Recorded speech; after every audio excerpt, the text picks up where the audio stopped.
Keenan? I say we just roll with it. All right. Okay, stand by.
What's up, folks? We're in the house. How we doing? How we doing? How we doing?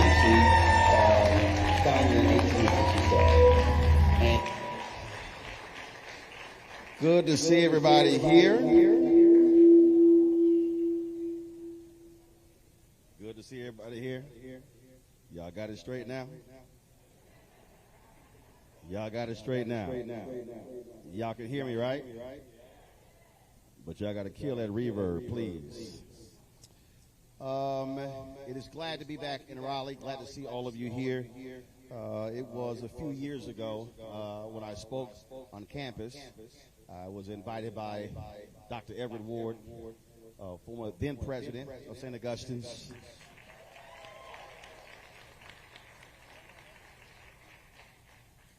And it was one of the 60 HBCUs that I've actually visited out of the 107 in this country. And in all of these years, we've talked to many presidents, boards of trustees, alumni, students. We've talked about what is necessary when it comes to saving our institutions, but not only for them to survive, but also for them to thrive. And this week, when I was talking to my producer, Carol, she was telling me about students not being on campus. And she told me that, but it's different when you're told that, but then you actually see it.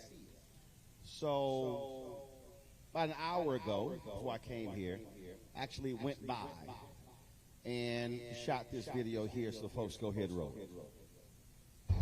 Hey folks, Roland Martin here. So I am here at Saint Augustine's College, you see, founded in 1867. And before I came to our town hall, I wanted to actually come here. It has been some time since I have been on the campus, and I'm shocked, y'all. I'm really shocked. This is not COVID. This is not 2020. This is not 2021 when campuses all the country were empty. This is literally right now. The campus is dormant. You don't have students on the campus. You look at buildings empty. You see grass not cut. There is no life on this campus. This is mid-April. I've been to 60 of the nation's 107 HBCUs. And There have been times when I've been on these campuses and there's activity and students are walking around and students are going to class and faculty and staff, and it's the spring and folks are getting ready for graduation, commencement season, and there's nothing. This is sadder than I thought. I'm being honest. It's sadder than I thought. This is not what our ancestors fought for. I mean, you see the signs there. Falcons excel. And I'm sorry. This is not excelling. To see empty buildings. Got a security guard over there. I'm waving at him. This is just, I can't believe this. Again, to be on this campus is quiet. There's nothing here. There's nothing going on. There's no activity. We talk about saving our HBCUs, but this ain't it.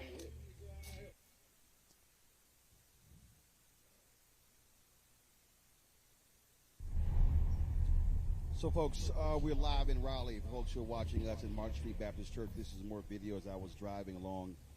And our goal tonight is to talk about how did we get to this point, what caused it, but also how do we get out of this in order to be able to revive this institution. We were sent a statement. Let me be real clear to everybody who's here, everyone who's watching.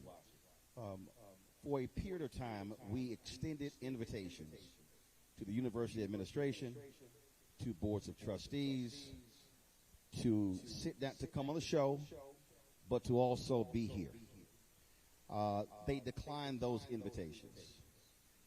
Now, for folks who understand, this ain't our first rodeo. We've had numerous institutions on my show that have gone through issues, that have had accreditation problems, that have come on the show, talked about it, been at college. We had Talladega on last night. We've had numerous other institutions. And normally when someone is trying to seek financial support, seek help, they are willing to tell their story, to share their audience.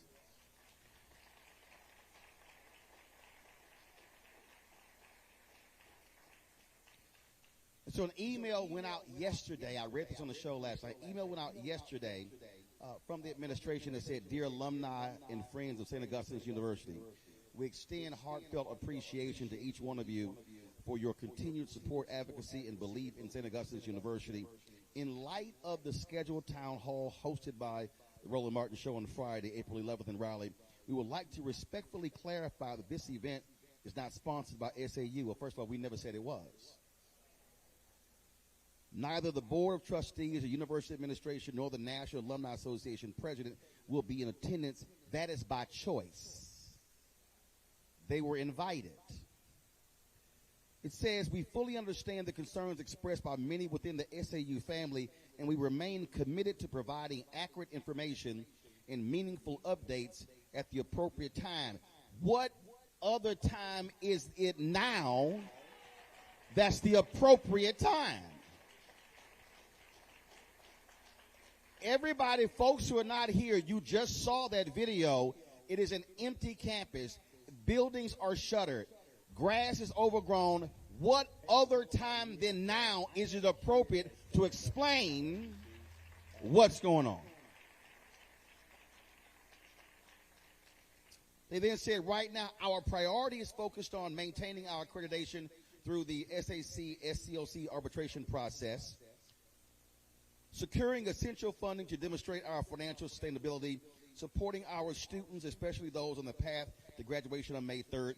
We appreciate your enduring love for our university, and we ask for continued, in boldface, unity, patience, and positive support as we take these critical steps forward. This is a defining time in SAU's history, and with your strength beside us, we will continue to fight for our legacy, our mission, and our future. Thank you for believing in SAU with Falcon Pride, Dr. Marcus Burgess, Interim President, Saint Augustine's University. Allow me, before I introduce our panel, to unpack this.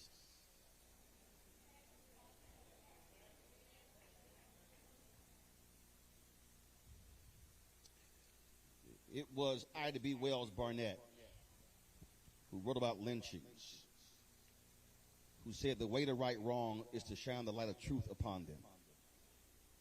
The focus of this town hall is to shine the light of truth upon what is happening to this institution, to this community, and to this city.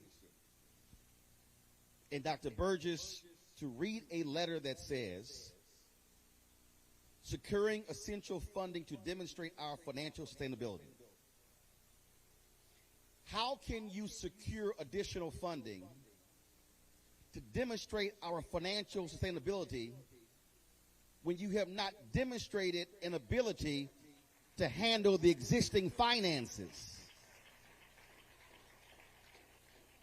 Why would somebody keep giving somebody else money if they can't handle money? Why would someone give money to an institution when you rejected a loan at a lower interest rate, but you accepted one at a higher interest rate? That's just basic finances. Then this is what bothers me when folk talk about we ask for continued unity, patience, and positive support. First, how can you ask for continued unity when you have a fractured family? You cannot ask for unity if you don't exhibit unity. You can't ask for patience when folk have run out of patience because they are tired of being lied to. Lastly, you can't ask for positive support with a negative bank balance.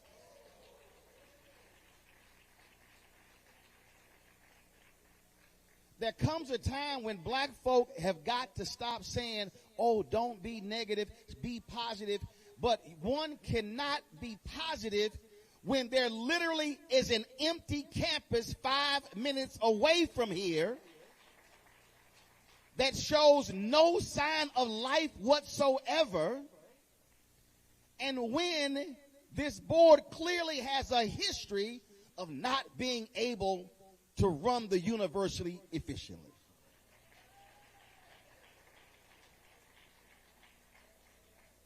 These are not subjective statements I am making, because how can you go to somebody to secure essential funding when you had that lawsuit?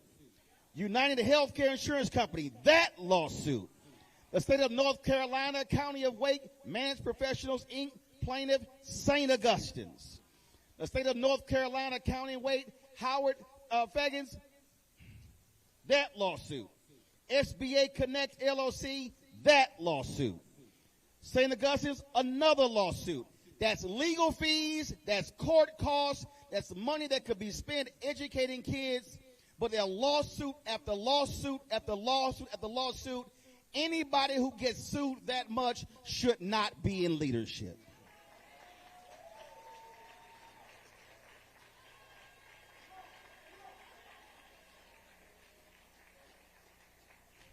Now, folk need to understand, nobody pays me to say anything. I own the show. There's only one boss. The only person above me on my flow chart is God.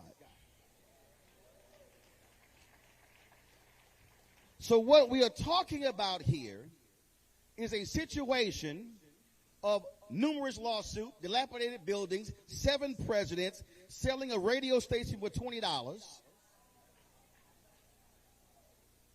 and not one time do you have university leadership having the audacity, having the guts to stand before the very people who they want to bail them out of their predicament, to explain how they got in this situation.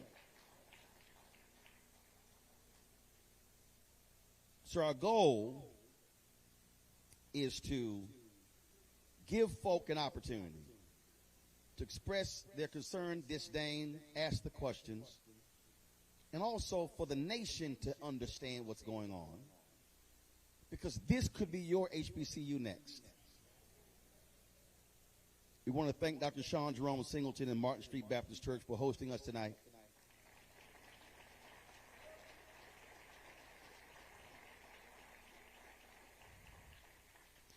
And if folk want to understand ineffective leadership, if you show me a business that has had 7 CEOs in 5 years, I will show you a business that is in trouble.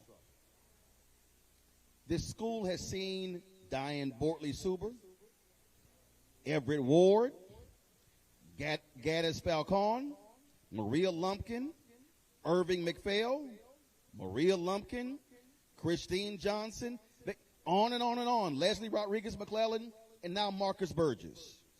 When you look at this list, interim, acting, interim. So you've only had 2 actual presidents out of the 7. Losing accreditation, millions of dollars in lawsuits, less than 100 current students, and a board that somehow claims they want unity, patience, and positive support when your track record is abysmal.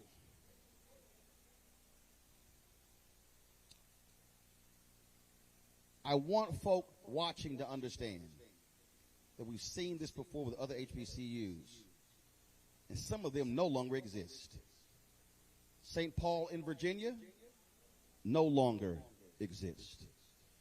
We saw Morris Brown go through hell for almost 20 years because of similar problems.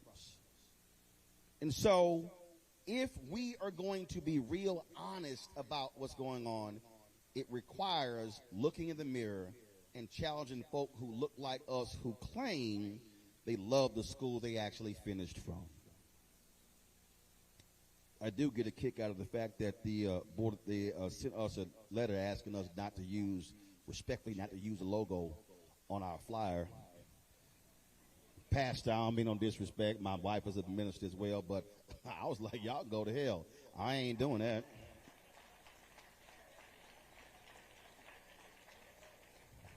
So since the folk didn't want to show up, I still believe it's appropriate to show their faces for the audience. So this is the Board of Trustees of St. Augustine's University. Y'all see them right there. Brian Boulware, Hatley Evans, Antonio Knox, Joseph Lynn, James Perry, Sam Rodman, Leon Caldwell, Kenneth Barnes, Sophie Gibson, Charlotte Clark Turpin, Charles Elliott, Claude Tolbert, Colonel Dr. Matthew Webb, and the interim president, Dr. Marcus Burgess. Folks, we searched the Wake County court system and found 38 lawsuits. 5 are still pending. Again, that shows money. Let's get into this. Dr. Derek Sauls, Associate Professor. Deborah Clark Jones, former St. Augustine University Vice President and whistleblower. You back? Y'all got me? Thank you very much. Katrina Williams, former St. Augustine's University Professor. How y'all doing? For the people who are not from Raleigh, for the people who are not North Carolina, how in the world did we get to this place? Your perspective, how did we get here? Anyone you can jump in. It should be on. Is it on? Press the button. Should light up. Thank you. There you go. Thank you. First of all, thank you so much for this forum, a very important conversation to be had. As you mentioned, I was a vice president at Saint Augustine University. How long? I served there from 2018 to 2021. Okay. And if I could just first acknowledge, however, I want to acknowledge the pain that so many people feel right now. Alumni, students, faculty, staff. This is a really tough time, and it was something that could have been avoided. As you mentioned, I was a whistleblower. I witnessed members of the board, actually Bull, Ware, and Perry were two on the board at the time, that attempted to change approved minutes of the board. They also were aware of a false contract, one that appeared much later. And so you ask, how did we get here? How did we get here? I know that, of course, HBCUs face unique challenges. We all are faced with financial challenges. But governance matters. Strong leadership matters. And I think what upsets me the most is those who have sat on the sidelines and have been complicit by not raising their voices, not holding people accountable, because several red flags went up years ago.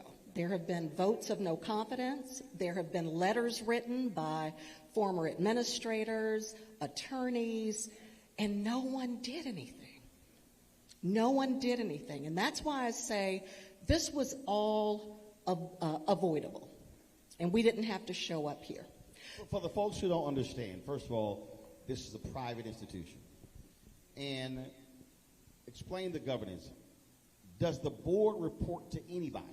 They do not report to anyone. And I'm so glad that you brought that up, because who selects the board? Other board members. Again, as when you look at public HBCUs, governor or the legislature oversees that. So the folk who could get rid of the folk with the problem are the same folk. The same folks. If we were a public institution, this would not have happened. So, Derek, I'll go to you. When I hear staff say they went 6 months without getting paid, but still committed to the school, I don't know how a board in their right mind could look people in the eye or send a letter asking for unity, positive support, and patience if you didn't get paid for 6 months. I don't know if any one of those board members would tolerate not getting paid 6 months on their job. For that question, Katrina Williams, she was there at the time, and she can Okay. answer that question. It is hold the button down, it'll light up. Hi. Yes, that is a good question. It takes dedication. So just by going, just being there for your students, being there with your fellow colleagues, you want to see the students actually finish.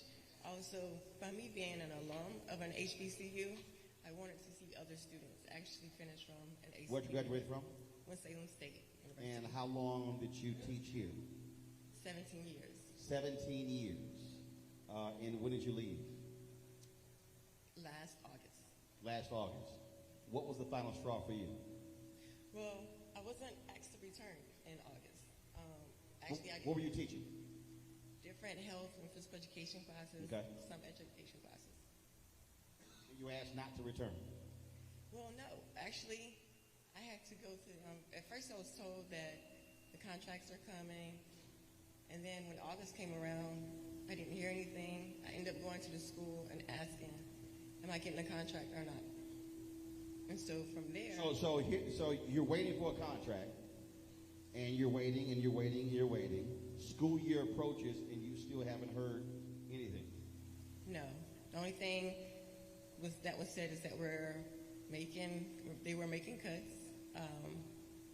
Other information that was given was that they were going to make us whole. I don't know what the definition of making someone whole was because that was not clarified. Derek, how long did you teach? I taught there from October. All right, let's do this here. Turn yours off. I'm going to go to a quick break. We'll take a commercial break. Y'all got to fix the microphone. We'll be right back. Roland Unfiltered, the Black Sun Network, live from Raleigh, North Carolina, at St. Augustine's Town Hall. Back in a moment.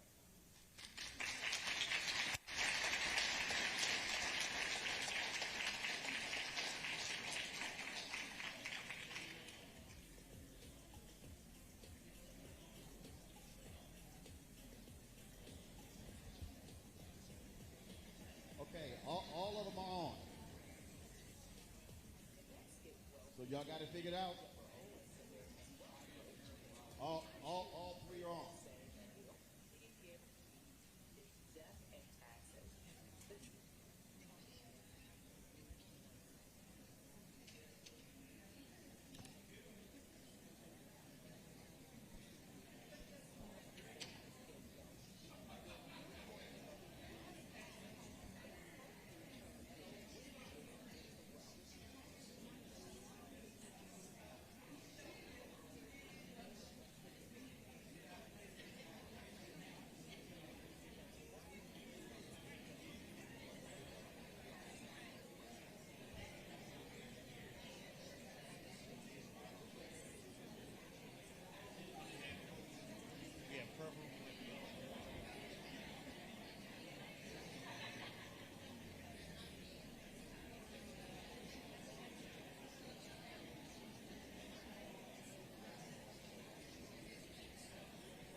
We're going to examine how foreign policy impacts domestic policy and how domestic policy impacts foreign policy. We are all intertwined, and we're going to have Hannah Reid help us break down that topic. We should not want our country to be the big bad wolf of the globe, because that puts us in a really vulnerable position safety-wise as well. Only on the other side of change on the Black Star Network.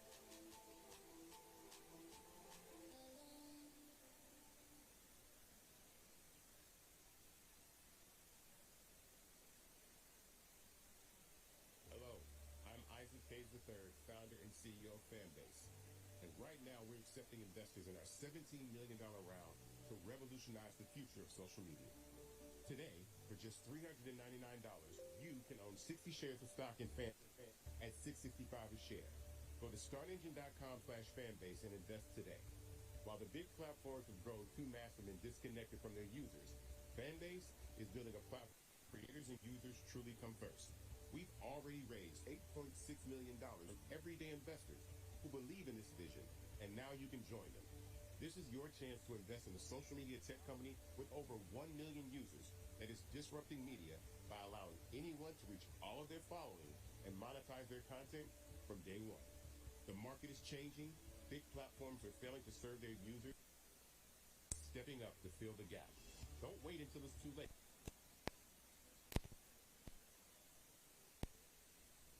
Go to startengine.com/fanbase and own the future of social media.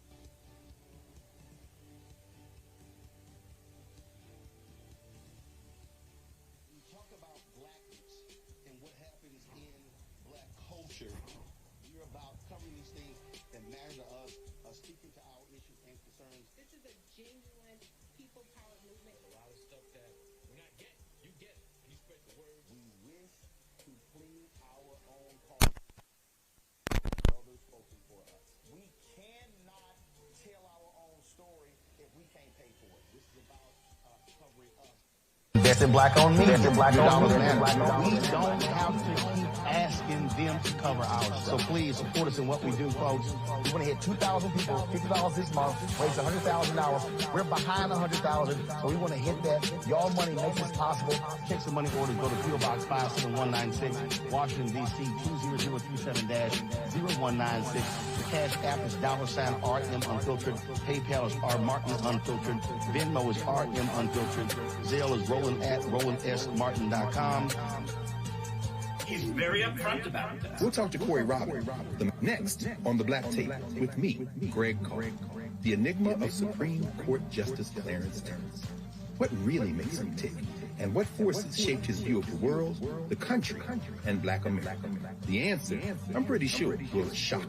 And he says, people think that I'm anachronistic. I am. I want to go backwards in time in order to move us forward into the future. He's very upfront about this. We'll talk to Corey Robert, the man who wrote the book that reveals it all. That's next on The Black Tape, only on the Black Star Network. Hatred on the streets, a horrific scene, a white nationalist rally that descended into deadly violence. White people are losing their minds.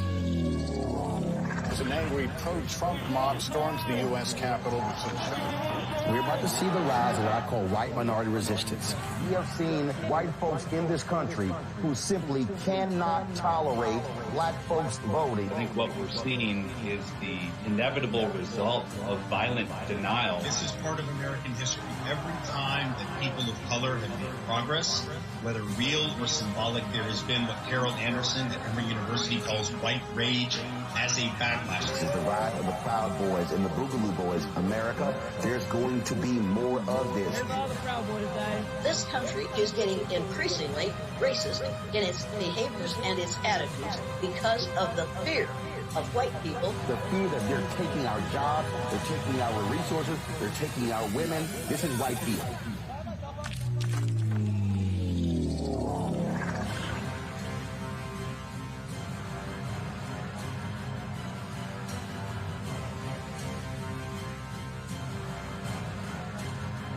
This week on A Balanced Life with Dr. Jackie here on Black Star Network, we are talking about all things, you got it, stress related. Yes, the big S, whether it's spiritual, physical, emotional, or sometimes it could be just in your head. Stress has a way of manifesting itself in our lives in such a way that it disrupts who we are and who we're in the process of becoming. Stress is just as bad as a lot of the physical ailments that we think of. That's all next on A Balanced Life on the Black Star Network.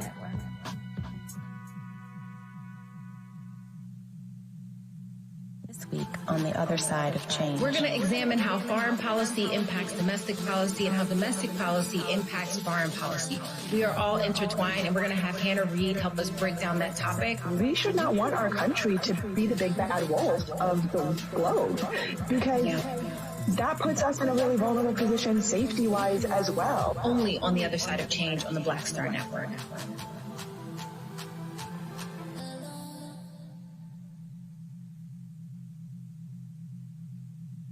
Hello, I'm Isaac Hayes III, founder and CEO of Fanbase. And right now we're accepting investors in our $17 million round to revolutionize the future of social media.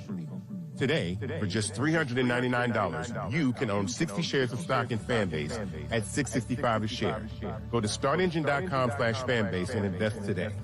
While the big platforms have grown too massive and disconnected from their users, Fanbase is building a platform where creators and users truly come first. We've already raised $8.6 million from everyday investors who believe in this vision, and now you can join them. This is your chance to invest in a social media tech company with over 1 million users that is disrupting media by allowing anyone to reach all of their following and monetize their content from day one. The market is changing, big platforms are failing to serve their users, and Fanbase is stepping up to fill the gap. Don't wait until it's too late. Invest now. Invest for yourself and your future. Go to startengine.com/Fanbase and own the future of social media.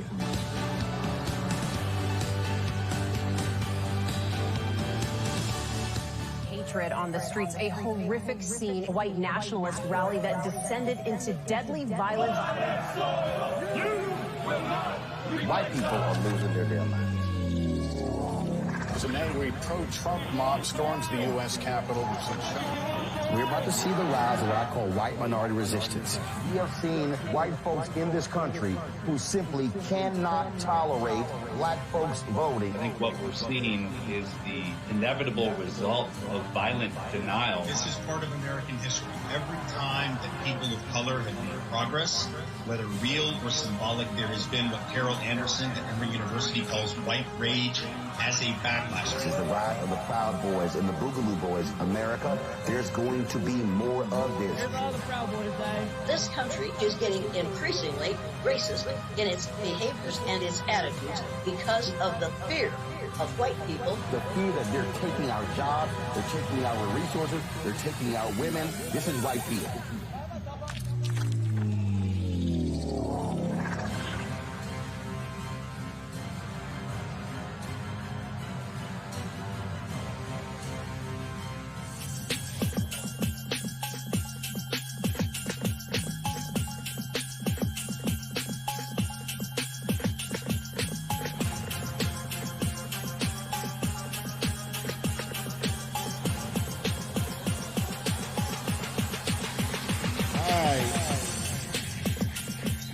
All right, folks, we are back. Martin Street Baptist Church sorted out the audio issues. A lot of y'all were complaining on social media, on the YouTube channel, so we have got it sorted out. So we're going to continue our conversation. And Derek, we were going to you before we went to the break to share your perspective of what's happening, what's going on, and just how we got to this disastrous place. Well, thank you for bringing the show to Raleigh. Now's the time that we take this to a national level. But the interesting thing about it is that I saw it coming, and I saw it coming probably when Ward, when President Ward got the school out of probation and got us back our accreditation back. It was like the board said, aha, now we're going to make sure, we're in charge now. And they started putting things in motion with, Dr. Ward, because him and I would oftentimes talk, because we were in the process of building a public health program. And we were the only public health program at a HBCU in North Carolina. And we had great notoriety.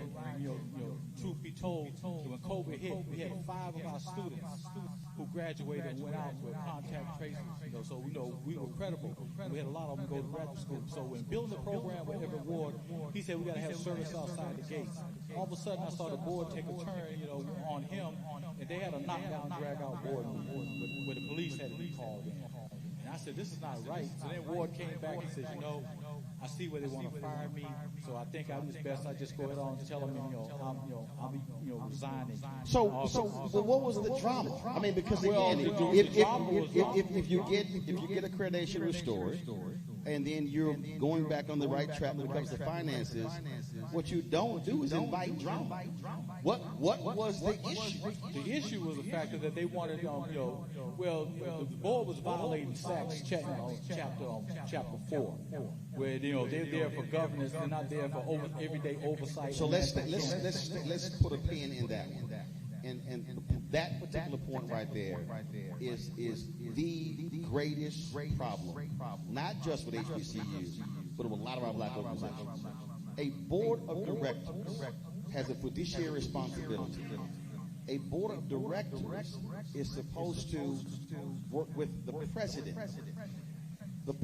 Again, I can tell you horror stories of numerous HBCU presidents and board members who have said to me over the years that the greatest problem, if you ever see an HBCU with dramatic problems, it is a board that's trying to run the institution, as opposed to the president running the institution, and then they hold the president responsible. There have been numerous cases where board chairs are trying to be the president, have applied to be the president. You've got, and they're ignoring that. You've got boards should not be talking to staff members. That's not. She's like, you done triggered me. But real, that's not what the board's job is. And you're saying that's exactly what they were doing. Right, that's what they were doing. It became an interesting caveat because in March, when they fired, President, Ward, we were standing on the quad, and he was telling me that, hey, look, the board wants to lease out some land to another university that's landlocked. He says we're not in a position to do that right now because once you start leasing out land to them and also accepting their money, it's only a matter of time before they're going to try to take over the whole campus. He says we're at a point where we're striving for stability. We got our accreditation back, and let's take it to the next level. The next day, he was told, to leave campus, and they marched him off campus. And then they brought Dr. Falcon in. And the beauty with Dr. Falcon is Dr. Falcon had, turned, Shaw around and stabilized it before, he was, another young lady came in and became, president over there. So Falcon came in. And he was doing some great things. But then they got upset with Falcon because one of the board members wanted, Coach Williams fired. And I'm like, I'm looking at this, the dynamics playing out. I say, why you want to fire Coach Williams? So a board member wants a coach fired. Yes. But the coach reports to the athletic director, who reports to the president. Yeah, the coach was the athletic director. He was the athletic director. And, and so then the crazy thing about that is that, with Falcon, they decided they want to get rid of Falcon because he wouldn't fire Coach Williams. So I went to another board member who I knew, and I told him, I said, look, don't get rid of Falcon. I says, we're at a point where I see Falcon at 7 o'clock in the morning walking around the campus. And I said, why you walk around the campus? He said, because every morning I come here, I grew up in a farm environment. Every morning I come here, I'm dedicated to God's work. So he would walk around campus, see what was right and what was wrong. Every day, not one day, but every day. So, so then they told, Coach Falcon, if you don't fire Coach Williams, you got to go. And so I told, I told one of the board members, I said, look, can you go tell your boy, to chill, to relax, and then next thing I know, this board member comes to me saying, hey, I don't care if you like Falcon or not. When we get rid of him, we got enough votes. When we get rid of him, anybody else that want to go can go behind him. And see, I'm like Deion Sanders. I got receipts. See, but see, it's a point of time that when I came, over to Saint Augustine, I just left Duke. I came there on a mission, and then I'm seeing this and seeing what this board's doing, and then the very person, who's doing this on the board, I saw him one day, chastising a student. He walked behind a student when he first became a board member, and the student didn't know who he was. He goes, you know who I am? The student said, no. He said, you need to know who I am. And I was just shocked. A board member was talking to a student like that way. And I have told... And is that person still on the board? Yes.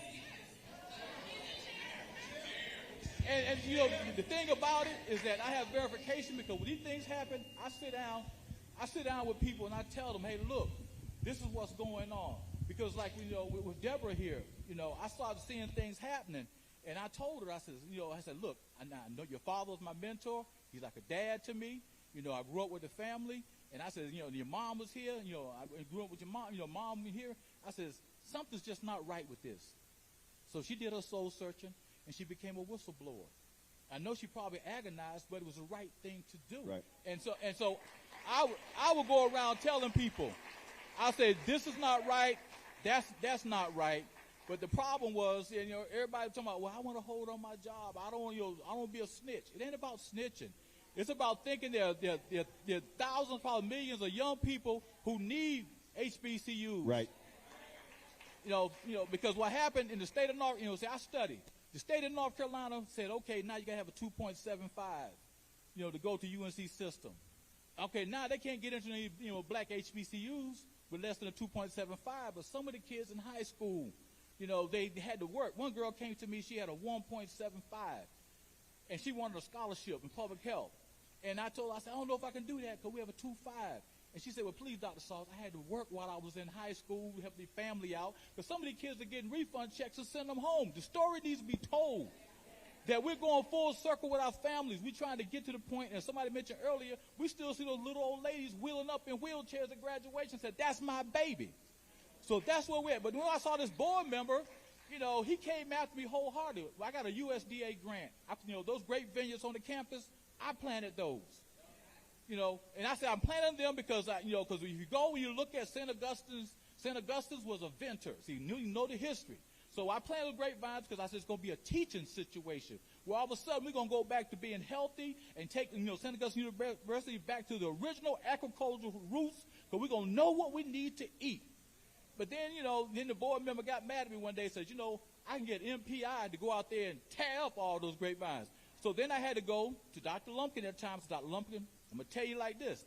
If he tear those things up, I'm going to federal government. It was done with federal money. He better have a good reason for doing that. So, so I know personally. I've been attacked personally. But God knows we had a Macedonian call, and we're going to make this thing right, because if another HBCU go down, it's going to be like dominoes, and it's always the board. So let's do this. Turn your microphone off, and then turn yours on. So, Deborah, you sort of almost jumped out of your chair when I talked about the meddling, if you will.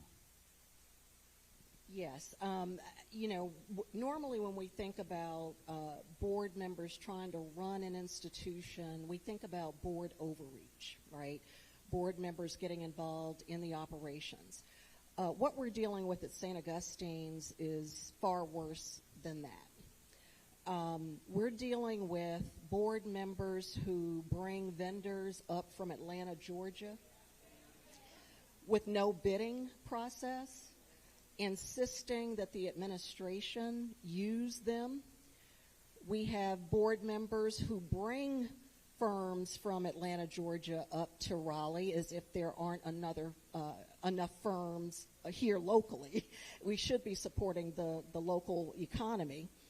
And as they're taking them on a tour, suggesting that they allow them to put their second cigar bar in that development, this to me is next to criminal. It's not just about board overreach. The wrongdoing is happening. There's plenty of receipts to support it. And once again, no one, and here I'm talking about the other board members that had an opportunity to change the board, and they refuse to do that. So I do think that it's far greater than just board overreach.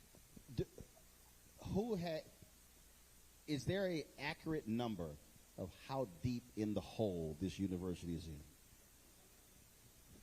We've only heard $60 to $70 million. That's a big spread, but that's the number that we have heard most recently from the And there's never been an outline of what that is an audit or anything along those lines? There has been an outline, including the $10 million tax lien, federal tax lien on the institution, paying back the different judgments that you have already cited. I was trying to think of some of the other costs, but right now they have dug themselves in such a deep hole with predatory loans, with loans that they do not have the ability to pay back. And they've collateralized every parcel in their real estate portfolio. So there is nowhere else to go, and you cannot borrow your way out of debt. You can't do it. And you've already stated it. I think what is most egregious to me is these board members, to me, they're squatters. They're just sitting there at the institution knowing that no one trusts the board. It compromises fundraising for the institution. Funders will not give if they don't trust the governance of an institution. And yet they continue to sit and just watch the university burn. And that's just inexcusable. Katrina, final comment from you.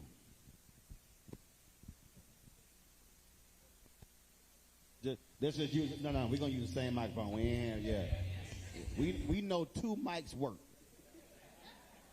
Pink and yellow, they work. Go ahead. Okay. So you asked why did the faculty and staff stay?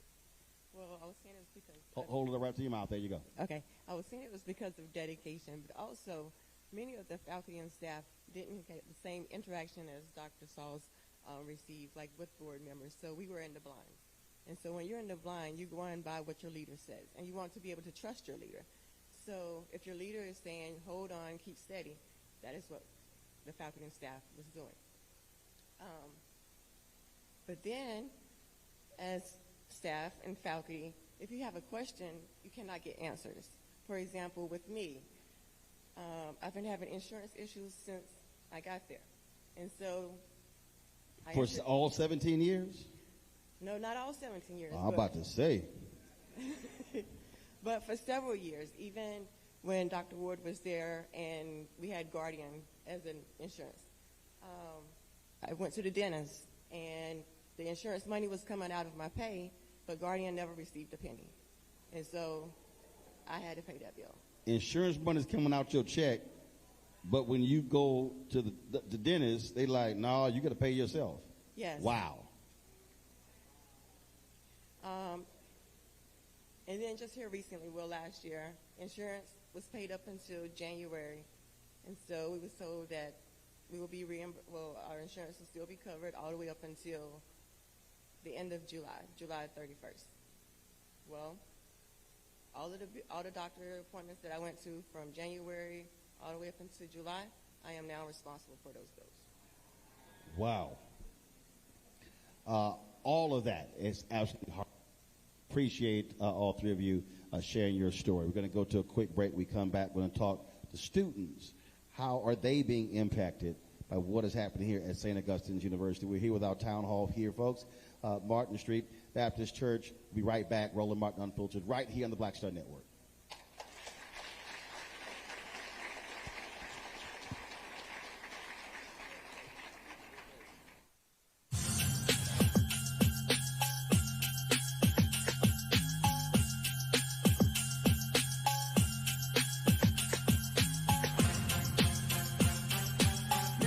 On the Black Table with me, Greg Carr, the enigma of Supreme Court Justice Clarence Thomas. What really makes him tick, and what forces shaped his view of the world, the country, and Black America? The answer, I'm pretty sure, will shock you. And he says, people think that I'm anachronistic. I am. I want to go backwards in time in order to move us forward into the future. He's very upfront about this. We'll talk to Corey Robin, the man who wrote the book that reveals it all. That's next on the Black Table, only on the Black Star Network. Next. Hello, I'm Isaac Hayes III, founder and CEO of Fanbase. And right now we're accepting investors in our $17 million round to revolutionize the future of social media. Today, for just $399, you can own 60 shares of stock in Fanbase at $6.65 a share. Go to startengine.com/fanbase and invest today. While the big platforms have grown too massive and disconnected from their users, Fanbase is building a platform where creators and users truly come first. We've already raised $8.6 million from everyday investors who believe in this vision, and now you can join them. This is your chance to invest in a social media tech company with over 1 million users that is disrupting media by allowing anyone to reach all of their following and monetize their content from day one. The market is changing. Big platforms are failing to serve their users, and Fanbase is stepping up to fill the gap. Don't wait until it's too late. Invest now. Invest for yourself and your future. Go to startengine.com/fanbase and own the future of social media.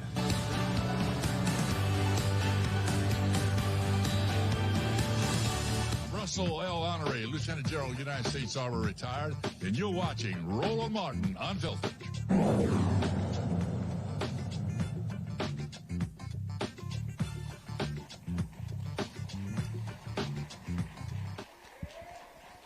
Hey, folks, welcome back to Martin Street Baptist Church. No, they did not name the church after me because I came here. That's not true. That's not true. We're here for our St. Augustine's Town Hall meeting, listening to what has been going on with this university founded in 1867.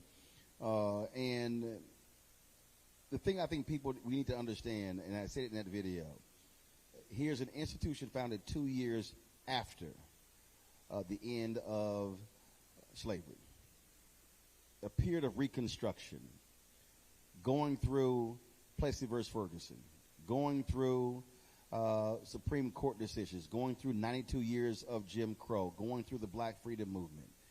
And there's no reason in the world with African Americans, with wealth today, knowledge today, that those folks were able to fight through all of that to keep this school thriving, and now it is suffering the faith that it's going through right now. I want to welcome a couple of students here who are joining us.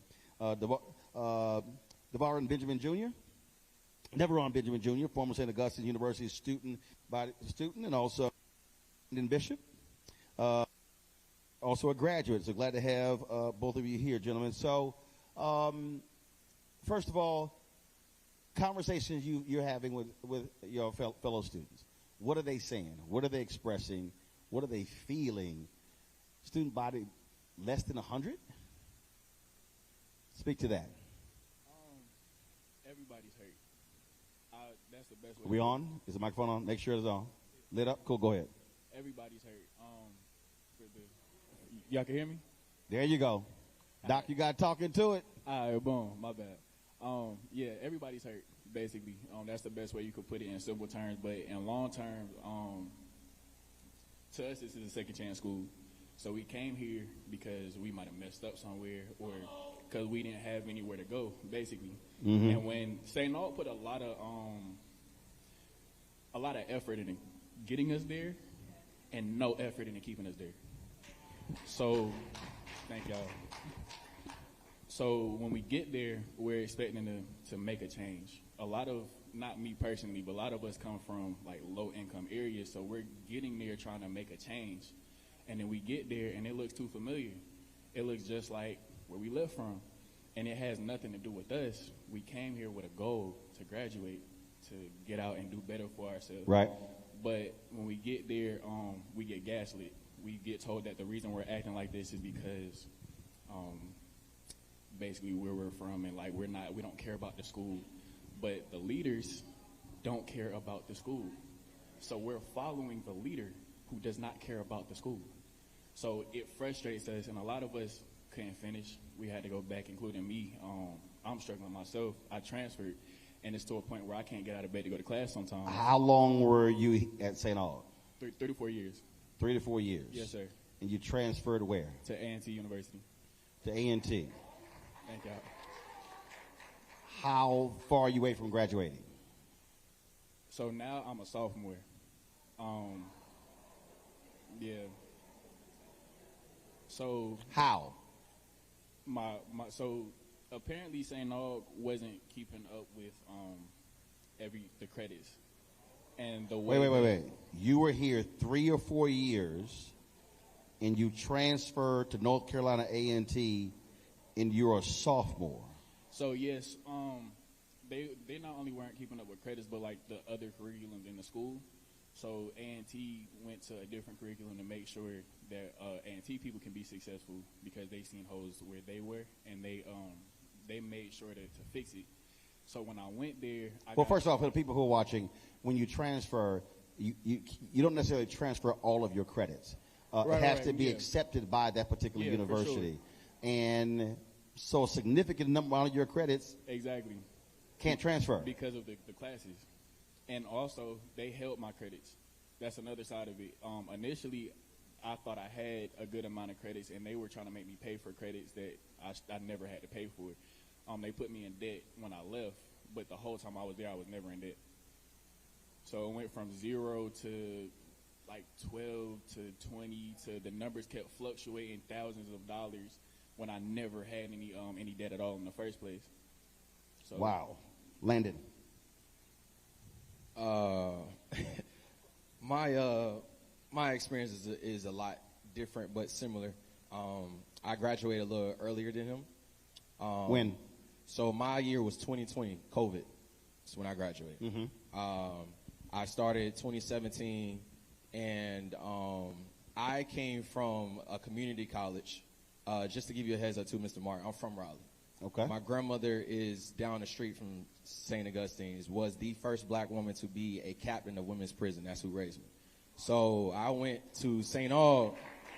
I went to St. Aug because she had a stroke my senior year of high school, so I stayed close, went to Wait Tech, and I met Dr. Ward in a barbershop. Long story short, I come now to St. Aug, and the difference of organization from a community college to St. Aug, and mind you, I'm a student because he did the same thing, and it's crazy we met from his father, but I wasn't one of those students that just complained. I literally did work study with financial aid, student ambassadors.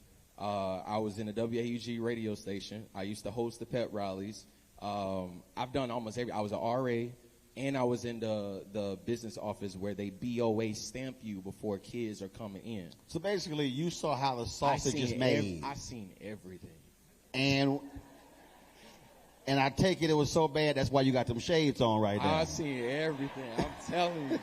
I'm telling you. I seen everything. Trying to cover black eyes? Yeah, okay, I got it. Yeah, no. I've seen everything. So you were talking about going from that community college yes. to here. Yes. And that's night and day. Very much night and day. Financial aid, and I can comfortably say this because I, again, was involved. Financial aid was never up to par. They were still catching up from the years before. So they're still trying to catch up years before, but got to get ready for the next enrollment of students coming in. That's how crazy it was. Mind you, I'm a student ambassador, and we would have this little joke. It's sad to say, but it really is. But we was bringing kids to the slaughterhouse. I kid you not. We was bringing kids to the slaughterhouse. I recognized that because I was the smiling person that had everybody clapping their hands, welcome, and everything. And mind you, back then, you had to have a BOA stamp before you even get into your dormitory. When I was there, bring them in. Like, just get them in first, and then we'll figure it out later. So I was there when they would have the students actually come stay on campus. And then that was called SOARs. They would stay on campus for like a night. We seen the kids. I talked to the kids. I talked to the parents and everything. And like, we were so far behind, I started noticing it. I was just like, wow. So that's when I started actually being involved with the financial aid and BOA to see how the process works. Once I realized how the process works, then that's when I went from a poster child of Saint Augustine's to now a renegade. Because I started asking questions. We had a town hall. Now, I have nothing against those who have certain people as a superhero in our community, but remind you, I'm from Raleigh, Mr. Martin.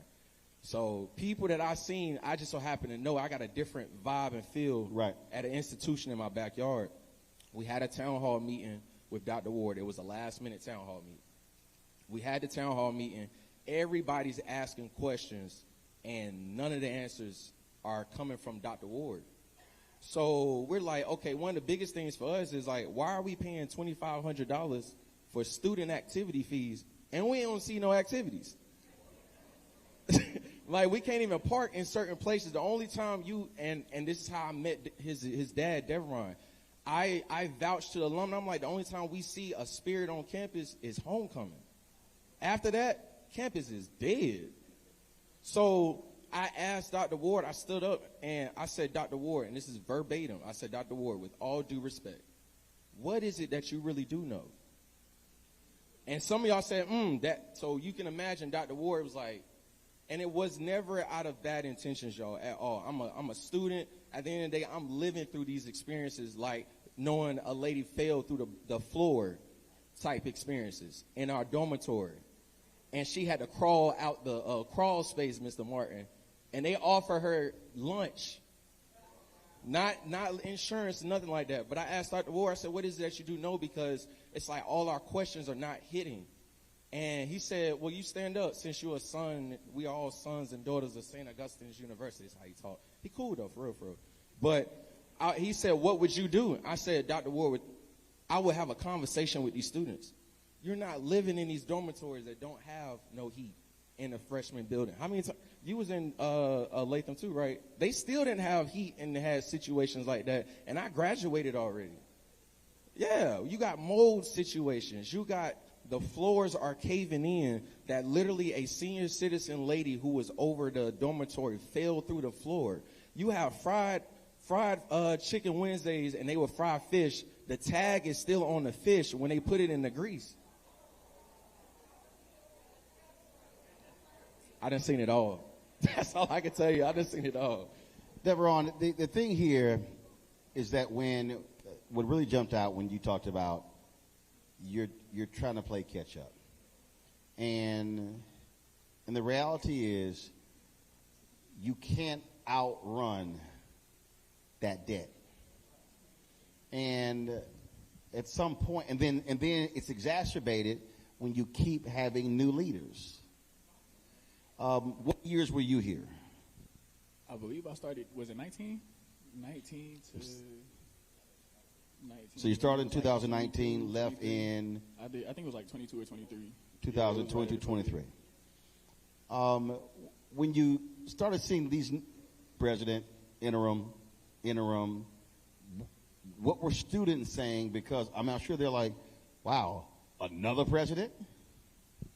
Yeah, so at a point in time, I actually was supposed to work for the president, and because things were so bad, I got, I'm not going to say pushed to the side.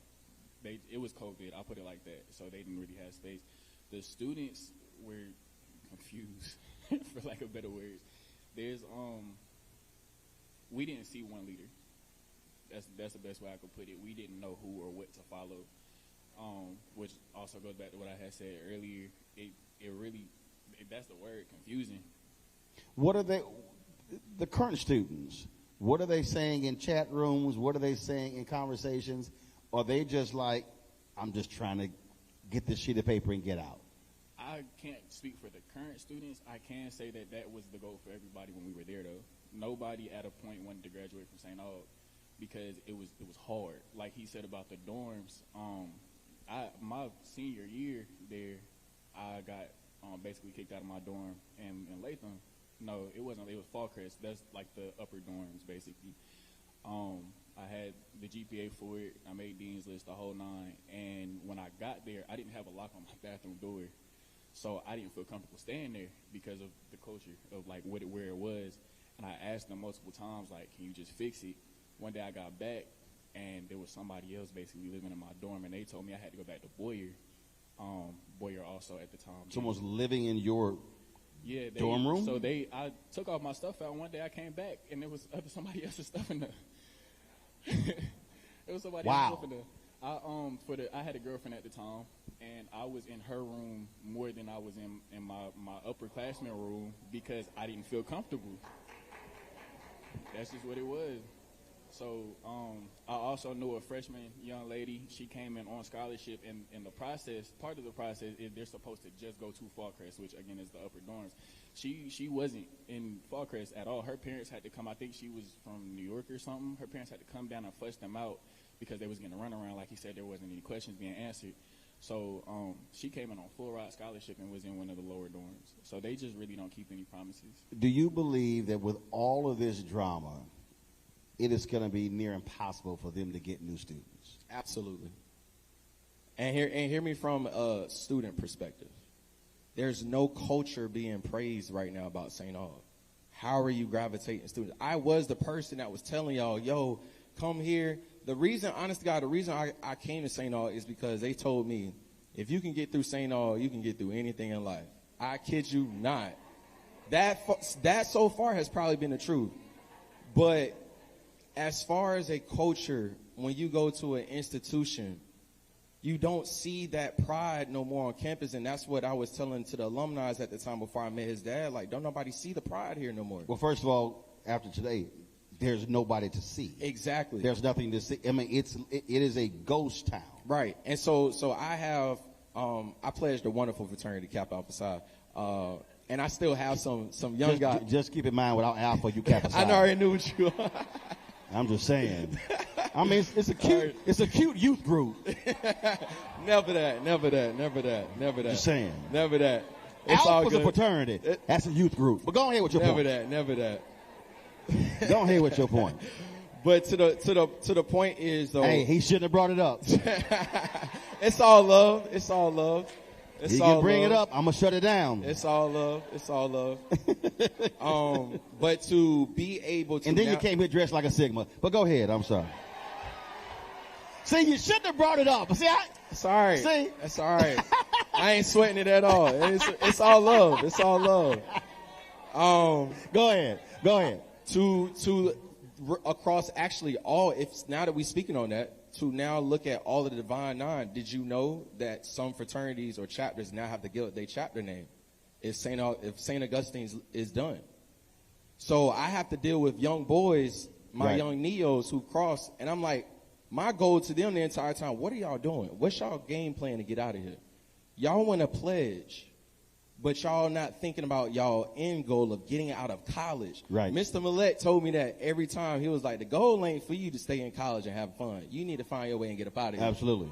So to them, it's like, I don't know. And then when you talk business and start learning the finances of college to a teenager trying to be a young man, it's just like, do you realize that you signed a deal that this is a $26,000 tuition school and you took out loans and you're going to have to pay those loans back when you finish? What is your plan now? Because you're not going to finish. Now I've seen so many people say, I'm done. Like me and him had this conversation out there. When you try so much and you come into a culture where it's just like, this happens, nobody wants to continue forward. Right. And what it does is, I take it, your class, y'all, they ain't giving anything back. And that's part of the deal. The reality is, if you have an awful experience, the last thing you're going to do is write a check. So now the next generation has it even worse. And the reality is, what you're describing, what the previous panel described before, is literally, it literally sounds as if, and I'm going to say this, it sounds as if that there is a deliberate attempt to starve, kill, and destroy the university. It's funny you say that too. I asked one of the most recent interim presidents. This was while a fight was going on campus during homecoming. And I'm like, I'll just say the president. I said, do you believe in our motto? First of all, you already been naming other presidents. I know, but I ain't even gonna do her. I ain't gonna do that person like that because they're in a lot of limelight. But I'm gonna have some integrity. But I said, do you believe in the motto though? And that person said, no, I actually don't. Because our motto is excel. An interim president. Right. It's to transform, excel, and lead. You bring these kids from St. Augustine mainly to 252, DMV, Baltimore, Virginia, all that. Then you have all the international students that are coming from rural areas as well. You bring them to a situation like this, and you sell to them and their family. Bring your kids. I kid you not, the hope that Coach Williams gave to a lot of international students and just people in rural areas, unmatched. But when they have to deal with not getting their financial aid back, when they have to deal with when it's time to go on, when it's time we got Christmas breaks and et cetera, they're barely getting anything. Mm-hmm. So it's just like, now it's, how are we transforming any of these kids coming from rural areas and showing them how to excel and lead? And that was the biggest thing. Gentlemen, we appreciate you sharing your story. Thanks a bunch. We come back, we're going to talk with a state representative about what's happening here with St. Augustine's University. Folks, we're here at Martin Street Baptist Church in Raleigh for this town hall. It's a lot to take in. And again, imagine what the very people who founded this university, what would they say about the current state of St. Augustine's this moment right now? We'll be right back.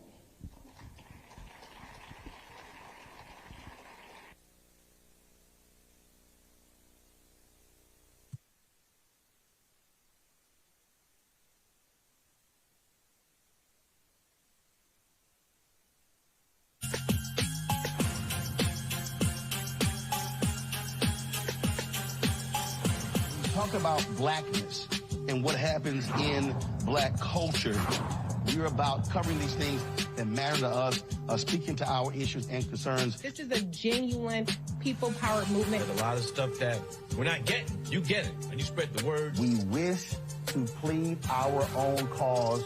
Too long have others spoken for us. We cannot tell our own story if we can't pay for it. This is about covering us. Invest in black-owned media. Your dollars matter. We don't have to keep asking them to cover our stuff. So please support us in what we do, folks. We want to hit 2,000 people, $50 this month, raise $100,000. We're behind $100,000, so we want to hit that. Y'all money makes this possible. Check some money orders. Go to P.O. Box 57196, Washington, D.C. 20037-0196. The Cash App is $RM Unfiltered. PayPal is R Martin Unfiltered. Venmo is RM Unfiltered. Zelle is Roland at RolandSMartin.com. Hatred on the streets, a horrific scene, a white nationalist rally that descended into deadly violence. White people are losing their damn minds. An angry pro-Trump mob storms the U.S. Capitol. We're about to see the rise of what I call white minority resistance. We have seen white folks in this country who simply cannot tolerate black folks voting. I think what we're seeing is the inevitable result of violent denial. This is part of American history. Every time that people of color have made progress, whether real or symbolic, there has been what Carol Anderson at Emory University calls white rage as a backlash. This is the rise of the Proud Boys and the Boogaloo Boys. America, there's going to be more of this. Here's all the Proud Boys, guys. This country is getting increasingly racist in its behaviors and its attitudes because of the fear of white people. The fear that they're taking our jobs, they're taking our resources, they're taking our women. This is white fear.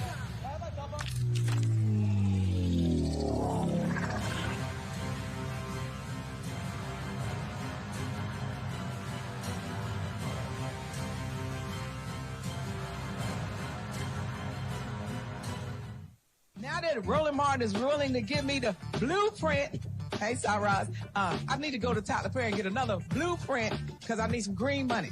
The only way I can do what I'm doing, I need to make some money. So you'll see me working with Roland. Matter of fact, it's the Roland Martin and Cheryl Underwood show. Well, should it be the Cheryl Underwood show and the Roland Martin show? Well, whatever show it's going to be good.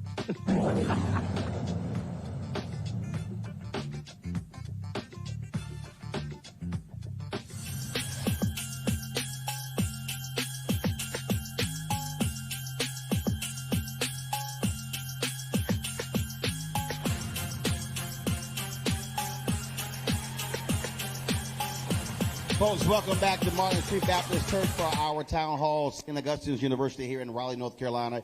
Joining us is a state representative where the university resides is Representative Abe Jones. Glad to have you here. There was an effort to do a deal, a land deal, for the university to bring it, and the Attorney General stopped it when it came to the value of the land. This is a private institution. What can the state do, other besides that, because with nonprofit, Attorney General weighed in, but what can the state do to assist in this effort? Have you had conversations with board members about what's going on? And if so, what are they saying? I haven't had any conversations with board members. The state, as I understand it, could help. There's precedent for it because Bennett College over in Greensboro was in trouble some years ago, and the state reached in and maybe others too and helped Bennett College. How did they help? Provided some money, as I understand it. Now there are conditions, and I'm not familiar with the deal because I wasn't in the General Assembly then. I've only been there 4 years. This is my 5th year.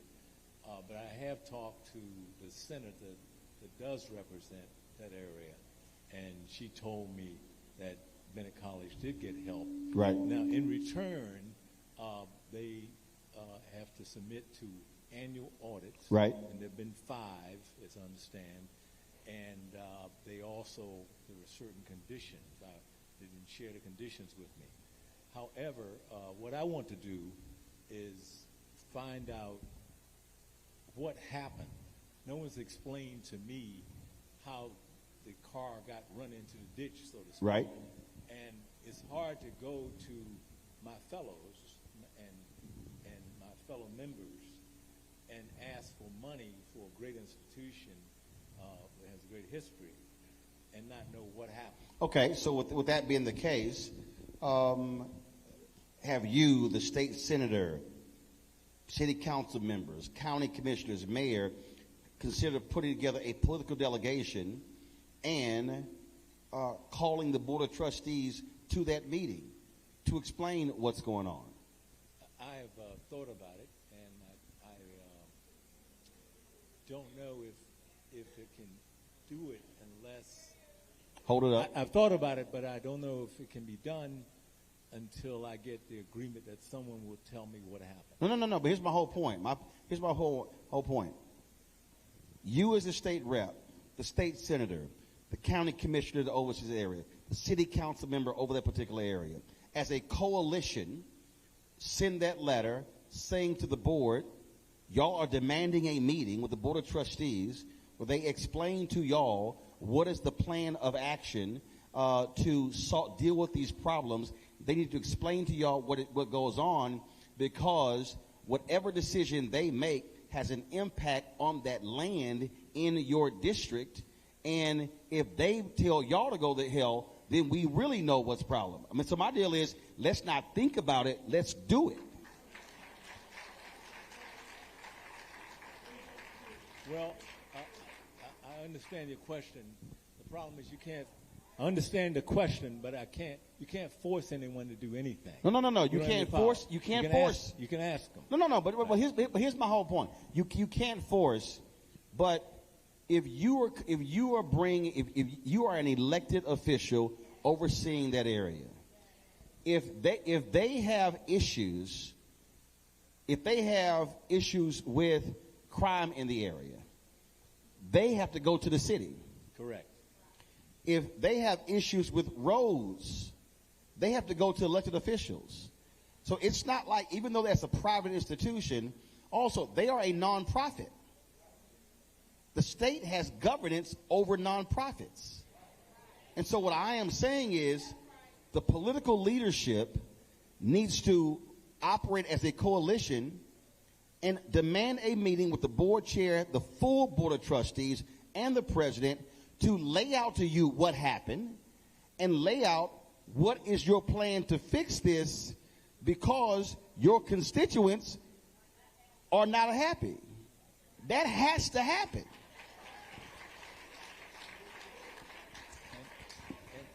And I don't disagree with you about that. All I'm saying is it takes more than one. We have this district. I'm the only state representative. We have city council. We have county commissioners. And I'm willing to attempt to put that together. But I can't do it alone. No. I'm not. You're not going to do it alone. Yeah. Okay, I got it. Right. Who's the state senator for this district? Daniel Blue is, yes. Who it is? Dan Blue. Dan Blue. Yeah, he's been there a good while. And I believe he's probably willing to help too. Okay. Willing, yeah. Dan Blue. He Republican, Democrat? What is Democrat. it? Okay, got it. We're all Democrats. Okay, who's the city councilman for this district? I believe that's Corey Book. Hold on. Shh. Y'all, I got this.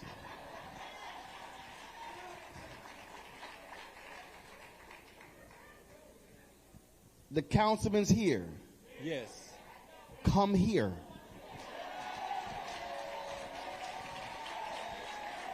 I told y'all I got this. How you doing? Good to see you. This is Corey Branch. Hey, Corey. Pass the mic to the councilman. Councilman. Yes, sir. Have you attempted to have any conversations with this interim president and the Board of Trustees about what has happened and what their plan of action is? Yes, I have. And I've had a conversation. What happened? So I had a conversation with the acting president, and in that conversation, he keeps saying, we have a plan, we're working through a plan, we have a way to have funding. That's what he's telling me. Okay, so that's said, the conversation I've had with him. He said we have a plan. Yes. He has not shared the plan to me. So how you know there's an actual plan? How do I know about it? I don't, because Okay. he hasn't shared it to me, but Gotcha. I've had the conversation with him. Okay, so are you willing to join with the state rep, have a political delegation call for the interim trustees to literally come to your political delegation to explain how do we get here with documentation, and then also lay out to y'all what that plan is, because that campus being empty, let's walk this through. First, has an impact on the community when it comes to sales tax. It impacts the businesses around there. The condition of the university is now blight. So are you willing to do that in the next 10 days? I would meet with them tomorrow. I mean, I have no problem. Anyone knows I'm not hard to find. No. So yes, 10 days. I'm talking about. I meet tomorrow. Okay, okay. I got this, y'all. So I'm not gonna say tomorrow, because I want you as the councilman, you as the state rep, the state senator, and whoever the county leader is. I want the four of those individuals. You can put the mayor if you want, but if not, that's fine. But the four to put that letter together and send it to that president and that board of regents, that board of trustees, and say, we are requesting that meeting, a face-to-face meeting with them to get all of those answers, because as the duly elected representatives of the people, since clearly they're not going to talk to the people, if they choose not to talk to y'all, then y'all really know how they feel. And if I can say, I've actually, their past chair of their board and their current chair, the 2 times I've interacted with them, I had to introduce myself to them, because they don't know who's in Raleigh is in leadership. Oh, no. Here. So they gonna know now. Yeah, they know now. But that's my point. No. That's my point. I mean, at the end of the day, if all you keep hearing is they're unaccountable, they're not talking to anybody, as political leaders, that's the level of pressure that needs to be placed upon them to get those answers. Because again, we're talking about whatever decisions that they make with that school and that property has a direct impact on that neighborhood and the city. Representative, go ahead. Let me say this about St. Augustine's. I have a deep and long, strong tie with St. Augustine's. I grew up in part on that campus. My father was there for 10 years as a professor. And so I love St. Aug. I want St. Aug to survive. But the problem is, and I hate to point a finger in open air, but to me the board failed St. Aug. No, now, okay. For some reason, right. Now, for some reason that happened. I don't know why, but I know that the board can hire and fire presidents and dig into finances. And I just want to know the inside story. They don't even have to say it publicly. I'd like to talk to them privately first, because I'm a lawyer, and then we take the next step. But I can't. No elected official by him or herself can do it. No. With all due respect, Representative, it's a whole lot one person can do. I agree with you. It's a whole lot. Yes. If you got a federal lien on you, you likely got a state lien coming after you. Yes. They likely owe city water services. See, what I'm saying is, if I'm going to figure out what my end is, I'm not going to act like I'm on the outside. This is a crisis moment, and this requires every lever of pressure to be used to apply to leadership to lay out answers.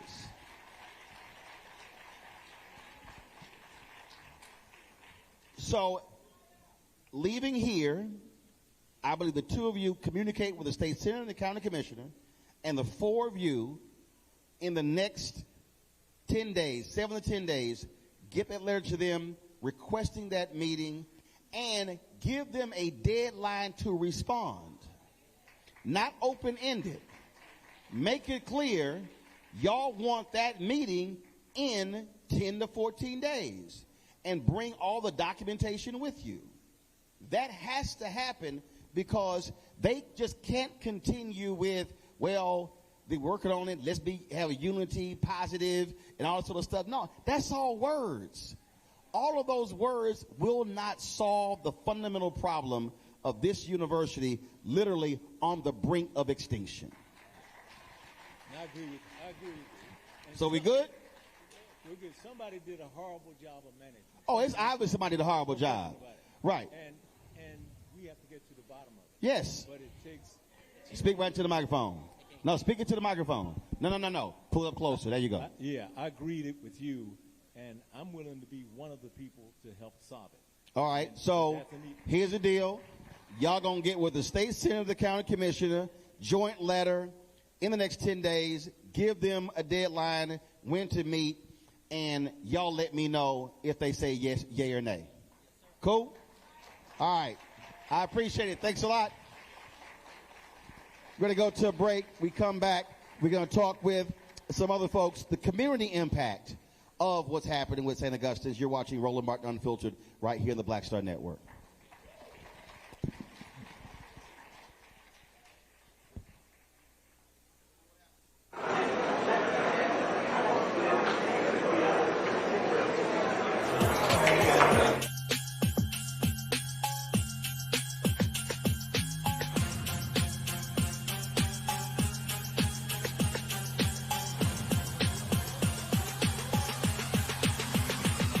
Get Wealthy with me, Deborah Owens, America's Wealth Coach. I'm sure you've heard that saying that the only thing guaranteed is death and taxes. The truth is that the wealthy get wealthier by understanding tax strategy.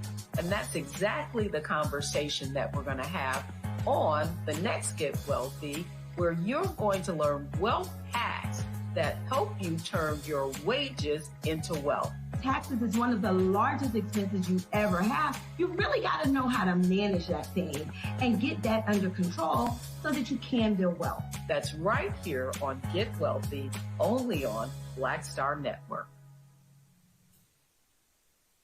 When you talk about blackness and what happens in black culture, we're about covering these things that matter to us, speaking to our issues and concerns. This is a genuine people-powered movement. There's a lot of stuff that we're not getting. You get it, and you spread the word. We wish to plead our own cause. Too long have others spoken for us. We cannot tell our own story if we can't pay for it. This is about covering us. Invest in black-owned media. Your dollars matter. We don't have to keep asking them to cover our stuff. So please support us in what we do, folks. We want to hit 2,000 people, $50 this month, raise $100,000. We're behind $100,000, so we want to hit that. Y'all money makes this possible. Check some money orders. Go to P.O. Box 57196, Washington, D.C. 20037-0196. The Cash App is $RM Unfiltered. PayPal is R Martin Unfiltered. Venmo is RM Unfiltered. Zelle is Roland at RolandSMartin.com. Hello, I'm Isaac Hayes III, founder and CEO of Fanbase. And right now we're accepting investors in our $17 million round to revolutionize the future of social media. Today, for just $399, you can own 60 shares of stock in Fanbase at $6.65 a share. Go to startengine.com/fanbase and invest today. While the big platforms have grown too massive and disconnected from their users, Fanbase is building a platform where creators and users truly come first. We've already raised $8.6 million from everyday investors who believe in this vision, and now you can join them. This is your chance to invest in a social media tech company with over 1 million users that is disrupting media by allowing anyone to reach all of their following and monetize their content from day one. The market is changing, big platforms are failing to serve their users, and Fanbase is stepping up to fill the gap. Don't wait until it's too late. Invest now. Invest for yourself and your future. Go to startengine.com/fanbase and own the future of social media.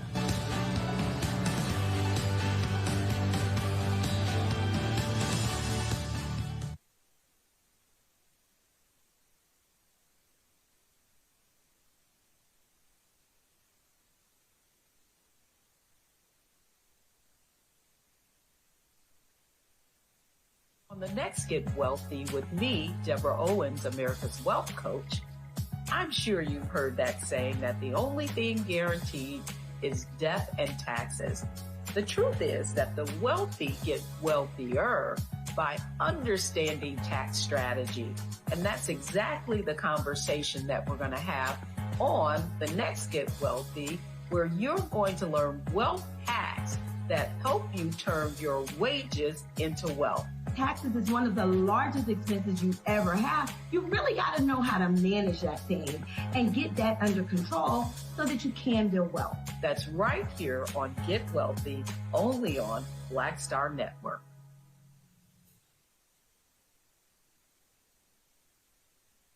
I'm Russell L. Honoré, Lieutenant General, United States Army, retired, and you're watching Roland Martin Unfiltered.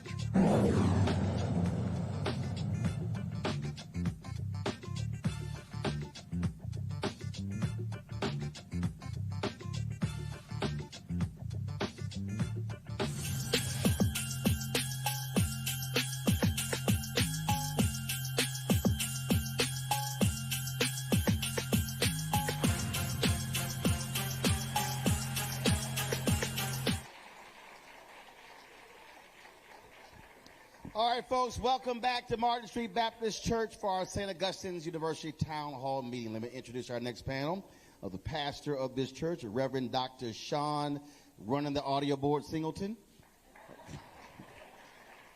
He was back there getting it together. Elfrida Hicks, community organizer.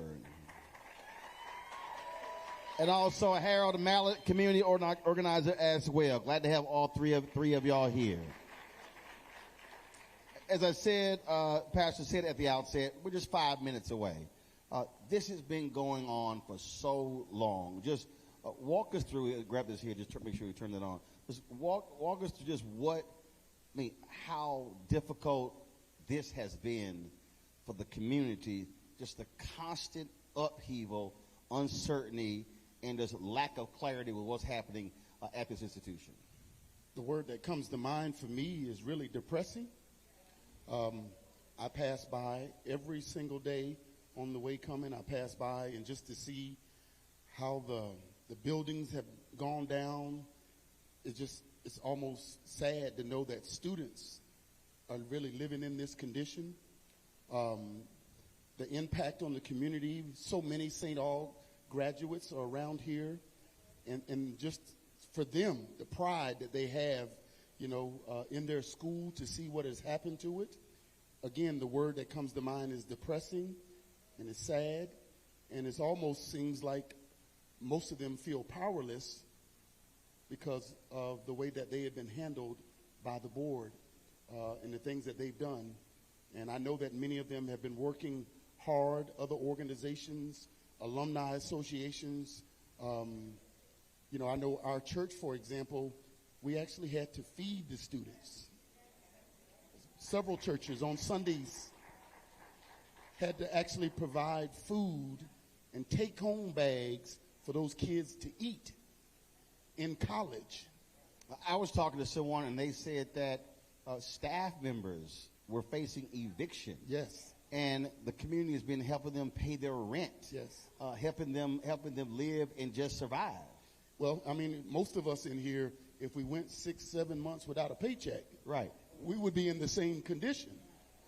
And so you have to imagine if you're on your job and they told you you weren't getting paid for months, but you were still coming to work, how you would feel about those individuals. But that shows how much people really love the university and how the community, this is a community partnership between this church and that school. The amount of alumni that have come through here and the things that we have partnered with St. Aug to do to see what has happened, and the amount of presidents that keep going through, and it just has been sad. Alfreda. Really sad.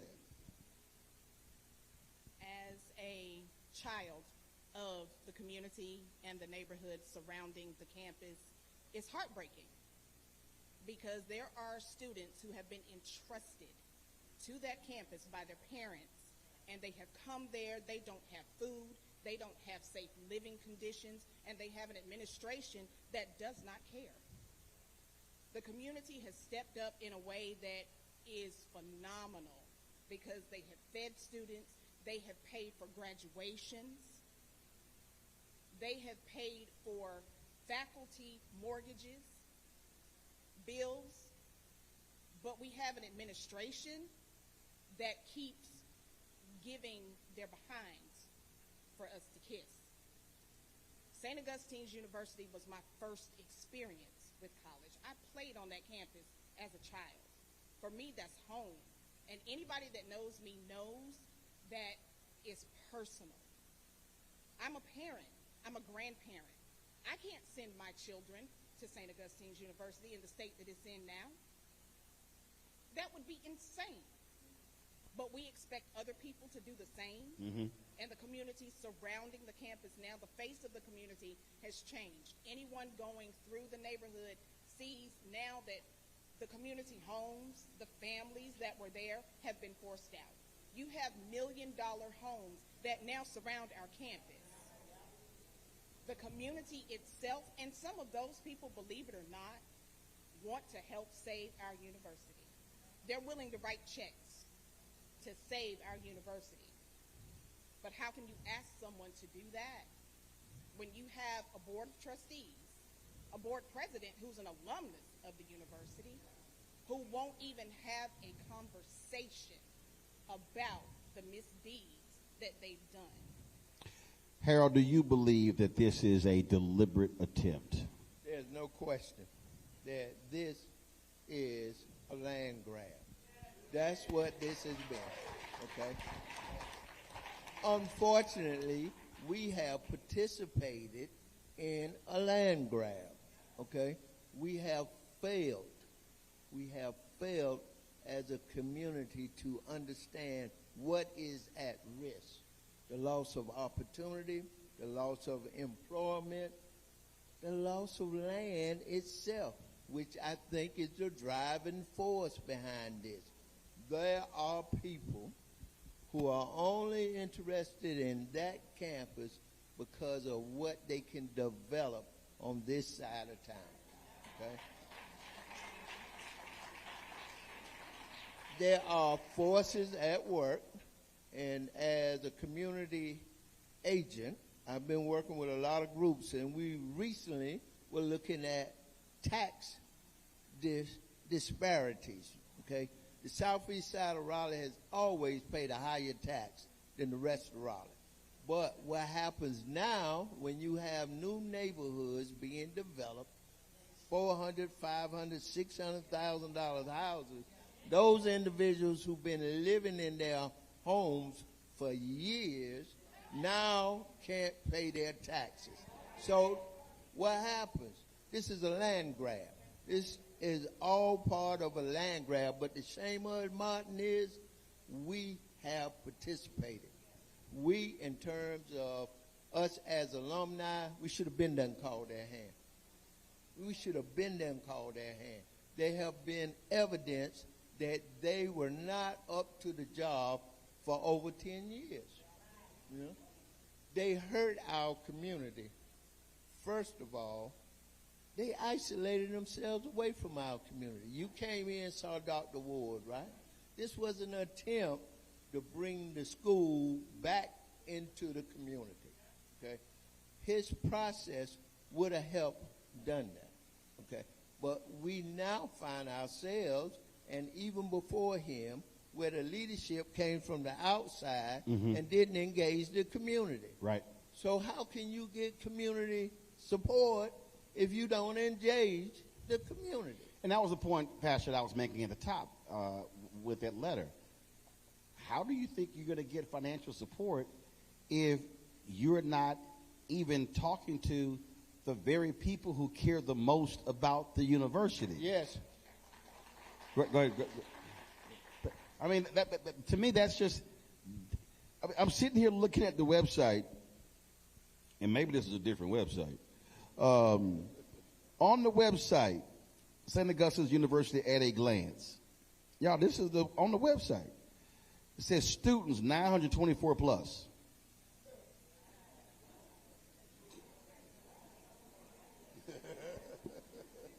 Okay, I guess y'all think I'm lying. It probably hasn't been updated in years. It's 924 plus. What year was it last No, updated? It's about SAU. It says St. Augustine University at a glance, facts and figures that make SAU a place where students thrive. Sitting on, literally, this is the text on the website. St. Augustine's University was established in 1867 in Raleigh, North Carolina by the Episcopal Diocese of North Carolina, a 4-year liberal arts university with an average enrollment of approximately 1,000. SAU sits on 105 lush acres just north of downtown. So I think the only thing on here that's accurate is 1867 and 105 lush acres. So from a community standpoint, what's next? It's hard to say because I know there are several organizations that I'm a part of. One Wake, the Ministers Associations. We've tried to call them, to meet with them. We had a press conference a few months ago right down on the steps on Fayetteville Street, and we invited them to come. Not one showed up. We rallied to try to get Self-Help, which is another organization, a lending organization. They offered them a loan, I believe it's 6-7%.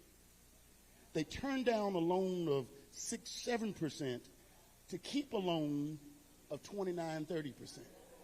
It just doesn't make sense. No, it actually does make sense. Well, that's called another plan. Another plan. And so when I say that, it is organizations that have reached out, have tried to offer alternatives, have tried to offer financial backing, but it has all been turned down so that they can pursue a plan that I know I've never seen. The congressman said he's never seen. State rep. But they say that it's there. But organizations have tried. It's been futile, but they have tried. But I know the invitations have gone out to meet with individuals on that board, and it has not been accepted. We've even had a fundraiser in the parking lot here at the church, right here. But they would not come, would not participate, would not be involved in whatever has been attempted by this community. Alfreda, what do you see as what's next? What's next for this community? What's next is the community coming together, galvanizing to save the university. It's just, to me, it's simple. That university has sustained the community surrounding, and vice versa. It's been a reciprocal relationship for my entire life. And I see the community partnerships that are waiting in the wings to come forward and say, okay, we've got you, we've got this. But nobody is going to do anything as long as that board is in place. And what we have to do as a community is put our boots on their necks and make them understand you can't come into our house and take our stuff. St. Augustine's University, that's our house. It belongs to this community. It has sustained this community, and they cannot take our stuff. Harold, what do you see as the what's next for the community? What's next is the great need for us to understand that this university can't exist without accreditation. The board would like for you to think that if you don't have accreditation, then it's over with, okay? There are elements in that community out there that would like for you to think if you don't have accreditation, then it's over with. We will need to rebuild ourselves. We need to build it back the way it should be, okay? What that will take is those of you who are sitting out there are going to have to commit. You're going to have to put yourself at risk. You're going to have to commit. If we do not fight for what is ours, then it's over with, man. Right. It's over with. We got to commit, okay? This board has been complicit with elements in that community out there to rid ourselves of our property. That's where we at. You know? All right, folks, we appreciate y'all being on the panel. When we come back, we'll chat with national alumni, and then we'll talk to some other folks, including organization you were talking about who offered financial support. All that next, right here in Roland Martin Unfiltered on the Black Star Network, live from Martin Street Baptist Church.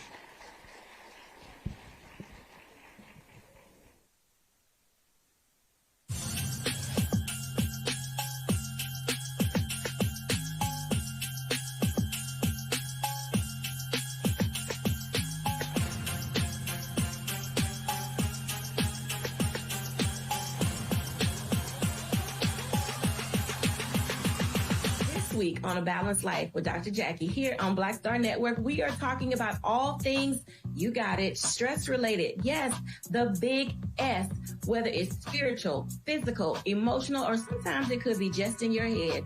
Stress has a way of manifesting itself in our lives in such a way that it disrupts who we are and who we're in the process of becoming. Stress is just as bad as a lot of the physical ailments that we think of. That's all next on A Balanced Life on the Black Star Network. This week on The Other Side of Change. We're going to examine how foreign policy impacts domestic policy and how domestic policy impacts foreign policy. We are all intertwined, and we're going to have Hannah Reed help us break down that topic. We should not want our country to be the big bad wolf of the globe, because that puts us in a really vulnerable position safety-wise as well. Only on The Other Side of Change on the Black Star Network.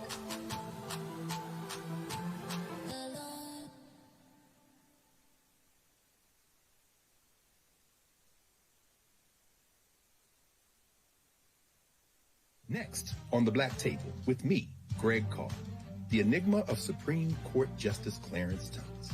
What really makes him tick, and what forces shaped his view of the world, the country, and Black America? The answer, I'm pretty sure, will shock you. And he says, people think that I'm anachronistic. I am. I want to go backwards in time in order to move us forward into the future. He's very upfront about this. We'll talk to Corey Robin, the man who wrote the book that reveals it all. That's next on the Black Table, only on the Black Star Network. Hello, I'm Isaac Hayes III, founder and CEO of Fanbase. And right now we're accepting investors in our $17 million round to revolutionize the future of social media. Today, for just $399, you can own 60 shares of stock in Fanbase at $6.65 a share. Go to startengine.com/fanbase and invest today. While the big platforms have grown too massive and disconnected from their users, Fanbase is building a platform where creators and users truly come first. We've already raised $8.6 million from everyday investors who believe in this vision, and now you can join them. This is your chance to invest in a social media tech company with over 1 million users that is disrupting media by allowing anyone to reach all of their following and monetize their content from day one.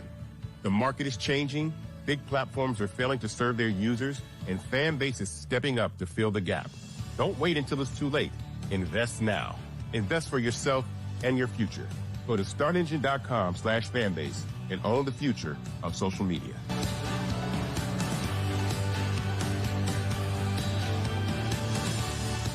This is Motown recording artist Kim. You are watching Roland Martin Unfiltered. Yeah, boy, he always unfiltered, though. I ain't never known him to be filtered. Is there another way to experience Roland Martin than to be unfiltered? Of course he's unfiltered. Would you expect anything less? Watch what happens next.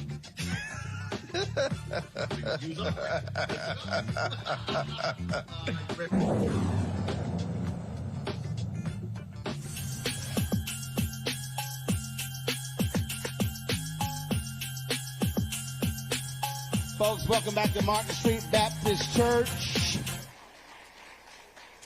Just two more panels here as we talk about what's happening with this university that is, of course, founded in 1867. Deborah Benjamin, co-founder of Falcons Unite, president of the Oakwood Falcon Foundation. Steve Williams, alumni trustee-elect, St. Augustine's University. Dr. Demetria Bowie, Falcons Unite. Also, Hal Freeman, who's also alumnus. Look, the reality is you can't have a successful university without graduates who support.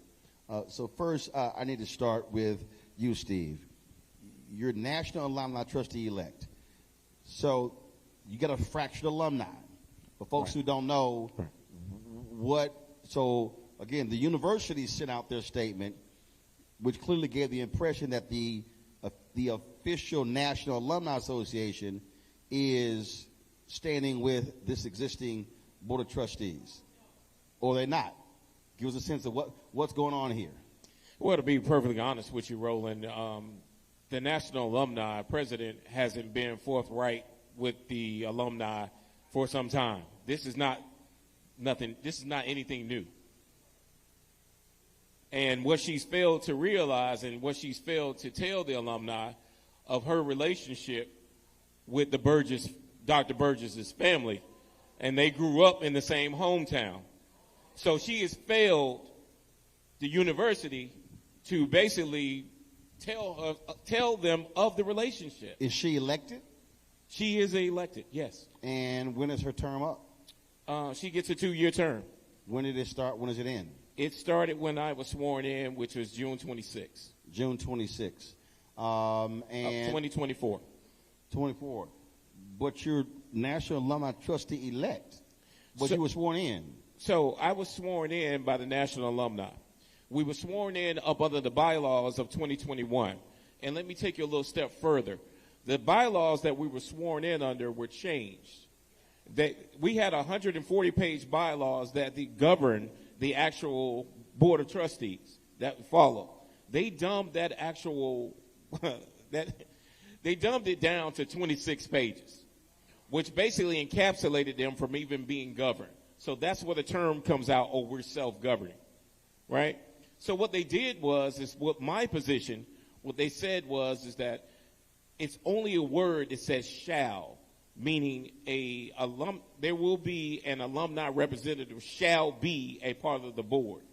So that was the technicality that was in there. Well, they started making rules after the fact once I was elected, and basically saying when the letter went out, the letter went to the Board of Trustees the first part of July. They didn't respond to the letter until 3 months later. And at that time, I was waiting.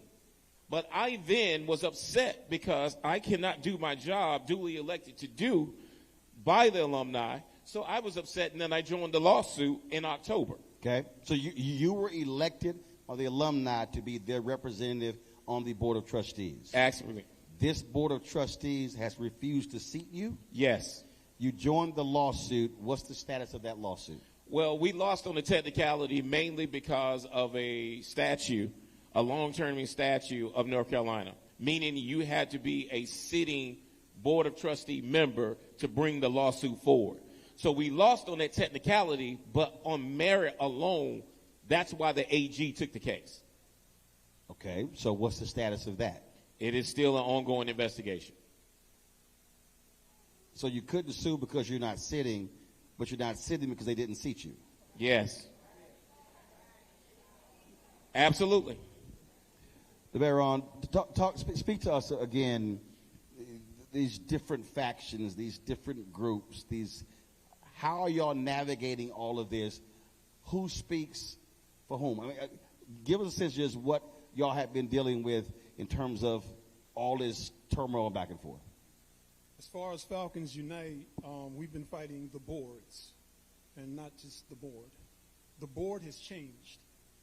And Brian Boulware and James Perry, they've been holding their grounds and changing out the pieces and consistently hurting us in the process.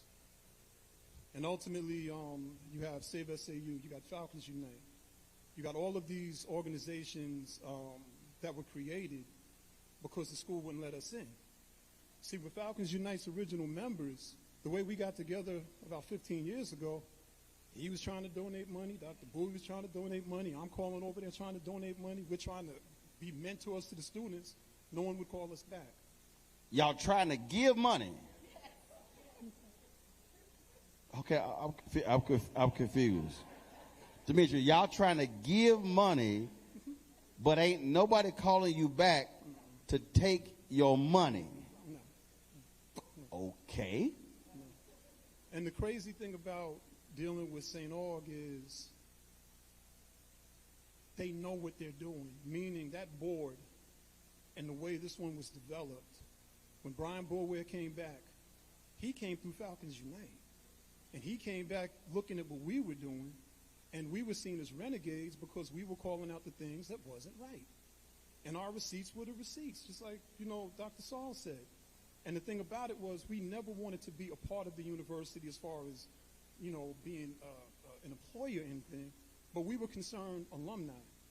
And we were the generation that was sort of that gap, that transgenerational gap. So you got the older generation, they got the money.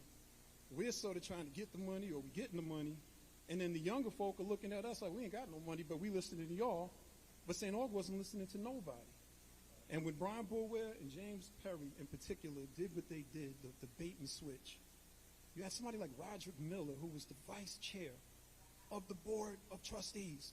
And if you Google Roderick Miller, he was the #1 economist in the country. So we're talking about needing money, but we got the #1 economist in the country on our board. But you know what they did to him? They wrecked him. And what I mean by that is he was strong enough to withstand what they were doing, but everybody has a reputation. Who wants to be a part of something where something ain't right, and then every time you come, you hear about board members disrespecting women? I know I've been on many a phone call with certain board members, and they've said some things about women, and I checked them in real time. Grandma raised me. You can't call women bees and stuff like that. You can't. It's not happening. You can't do that. And I don't understand the slander laws and stuff like that, or the libel laws or whatever. But if I could say everything I wanted to say, it would start with Brian Boulware and it would start with James Perry. James Perry, you were my father's friend. They went to high school together. And the fact that you're disrespecting our legacy like this, James Perry, is disgusting. You have a building that's worth $80 million named after you. You've been in legal and law. All of those lawyers that are on the board, y'all know what y'all doing. Stop. Y'all know what y'all doing. Like, we know what y'all doing. There's no mystery to this corruption. And watch this. Brian Boulware, when he came through Falcons Unite, he's all up in our group. Yeah, you all are right. Let's get all the bad people out of there. Not knowing that this knucklehead was going to come up in there and start tripping. And when I say tripping, they can't talk to us because everybody on here and our other members, we talk to board members, we talk to the presidents, we talk to the faculty and staff. When they did what they did and pulled all of that money somewhere, something ain't making sense, Roland. The money just was there and the money just wasn't there.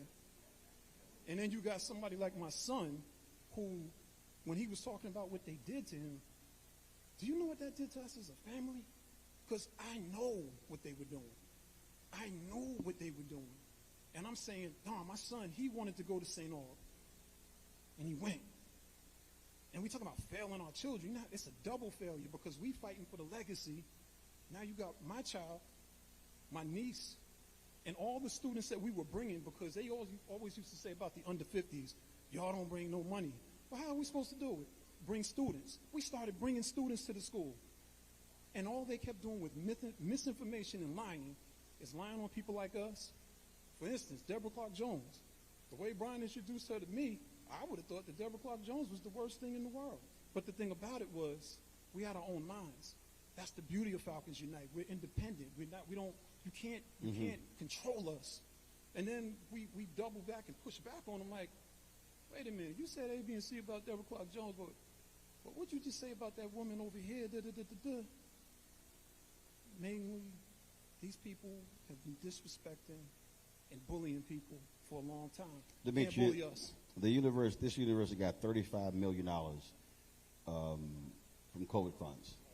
And we're talking about loan forgiveness. We're talking about significant dollars. That was 2020, 2021. I have talked to other HBCUs that's talked about how that money saved them, allowed them to pay off debt, things along those lines.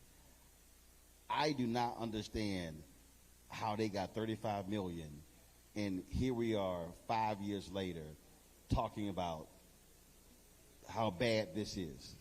Roland, I think somebody stole some money. Roland, they told my son he owed 12 grand. He's a legacy student. How you owe 12 grand? You didn't, they never even gave my son a refund. My son was a senior. They never gave him a refund.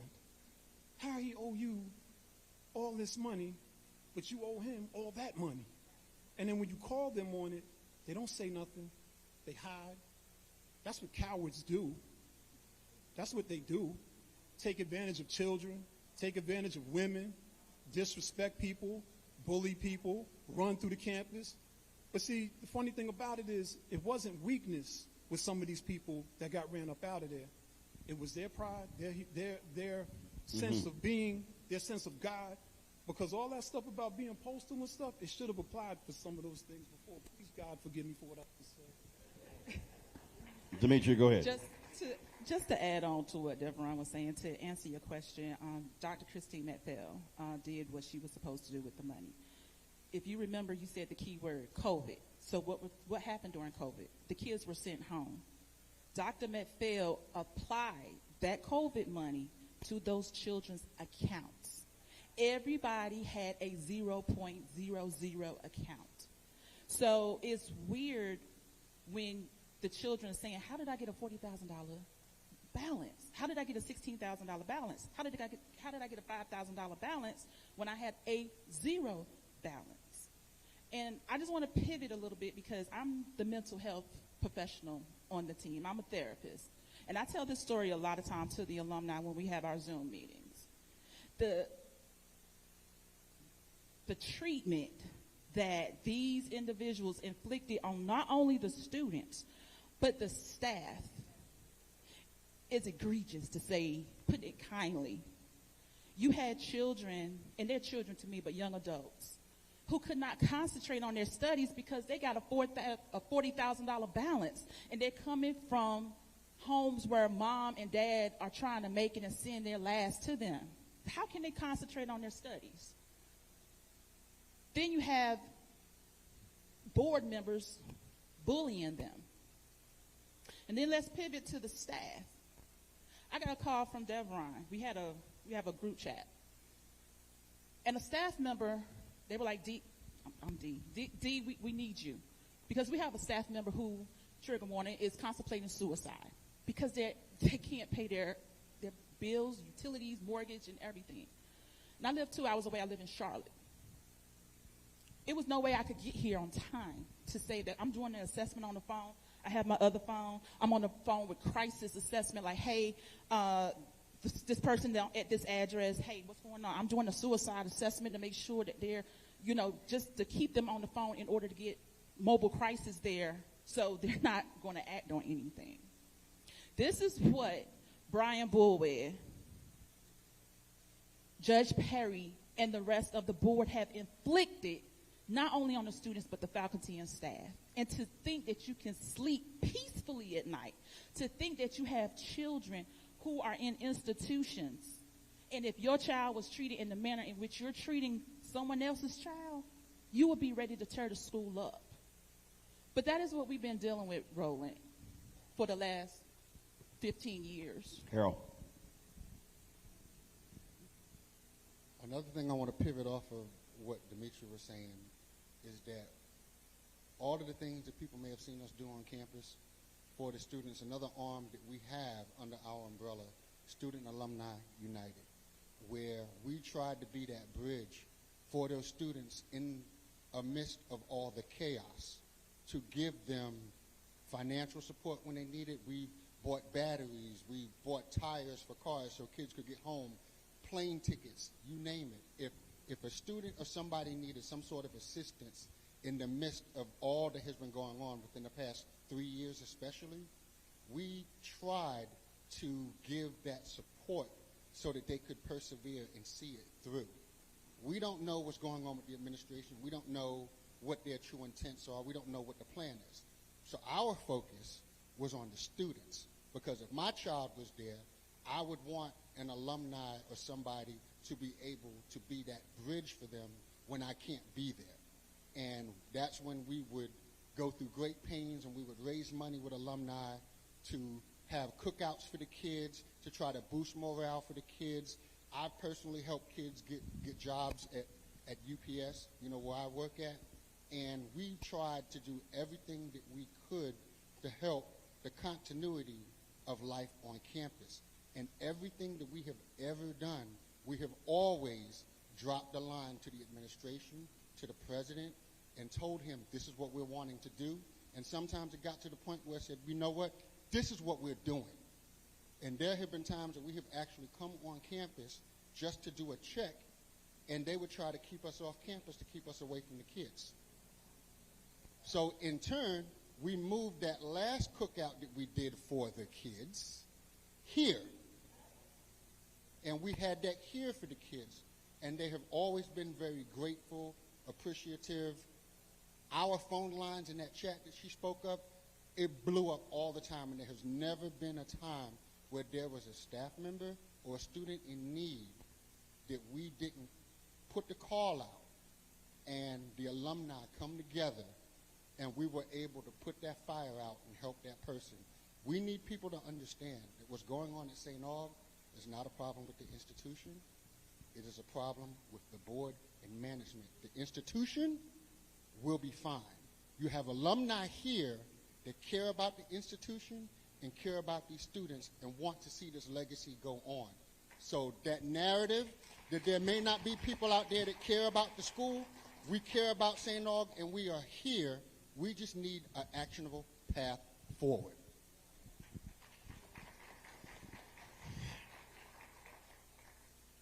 I have to gather myself before I talk, mainly because it's been a real triggering situation, right? We brought 25 students to St. Aug, and we had to watch all 25 leave and transfer. This group, Falcons Unite.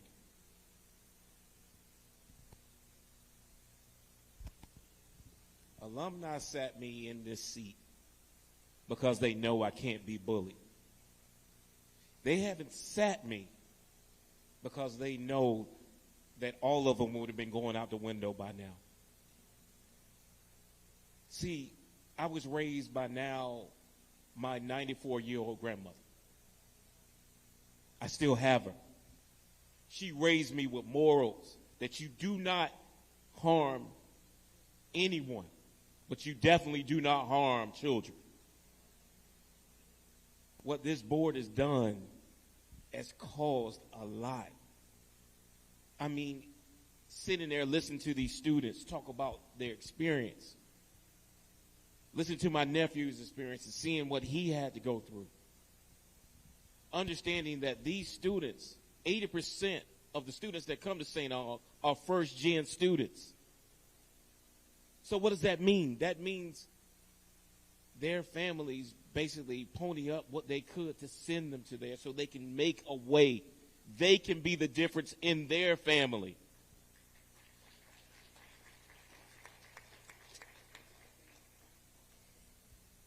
See, you have to understand something.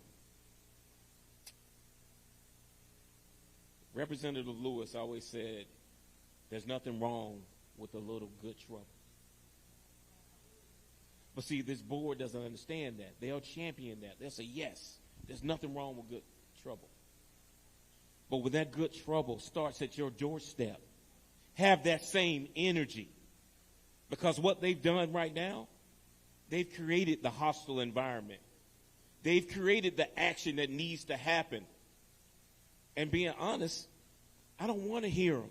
I just want them to leave. That's it. Get out. Your services are no longer warranted. We don't need you. Thank you. No thank you. Hit the road. Because I'm at a point where damage continues. And the longer we wait, that's the more generations we lose.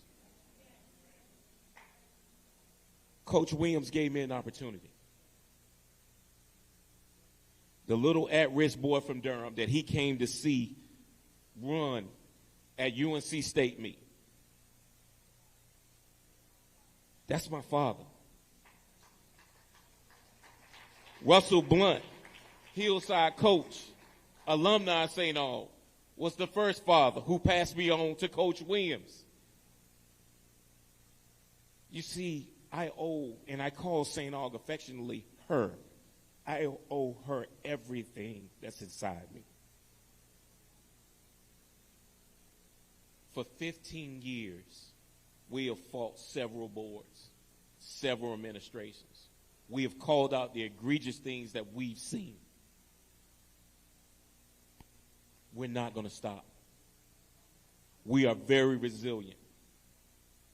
The question is not when you're going to leave, is can you outlast us?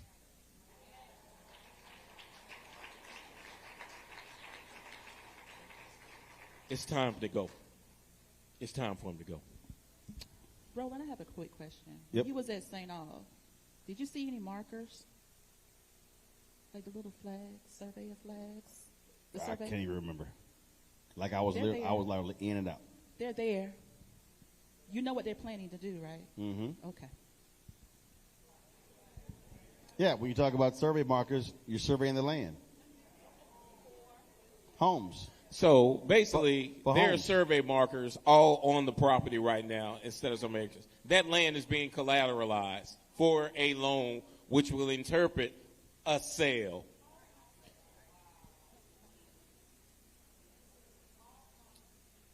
There was a conversation yesterday that we had, and I'm going to call him Marcus. So Marcus called very nervously and basically was like, I wanted to talk to you guys, and how you doing? Okay, Merges, what do you want to talk about? Because after this function, we were going to come on campus tomorrow and do the cleanup. So Marcus was like, well, we have survey markers down, and we painted the grass orange, and the surveyor said that they can't be moved or touched. So you guys can't come on campus and do your cleanup. Then mind you, they had no intention on doing anything on their campus but selling it. The only group that has come on a campus and cleaned up is this group with the help of other alumni. They still haven't dumped the dumpster that's been sitting there for another 2 years that's out there in the back behind Boyer. That is still full. So, and let me go a step further. In November, of the $11 million at 26% interest that they took from Gothic Ventures, 4 of which they got in November, they did nothing to the campus during that time to even bring the students back. So they had no intention of bringing the students back in the spring semester. So the question is, where are the receipts? See, this is what the question that we need to be asking, because that's a hole that they're not going to have to settle. We have to settle that. $11 million, 26% interest with a 2% prepayment penalty. But Mr. Eakes will tell you when he gets up here that he offered them millions at a lower percentage. And the text message went back to him, said, thanks, but we're not interested. That was from the board chair. So we're witnessing the theft of a 158-year-old university. Let's just call it for what it is. It is not a land grab. It is a theft. So I hope they're listening, because I've been waiting, and I'm still waiting. They're not ready, and they need to leave. That's it. I want to thank all of y'all for your work. It's a lot. You have day jobs. You have families. This is a whole lot to deal with, but the reality is when people have passion and love for an institution, they want to see it to survive and thrive. That's what it requires. And so good luck in the fight. When we come back, Thank you, Roland. we're going to talk with the group, again, talk about what's next. what's the pathway next for this community, for the alumni, the people who want to see these universities survive and thrive. You're watching Roland Martin Unfiltered on the Black Star Network. Right back. Short break, come back.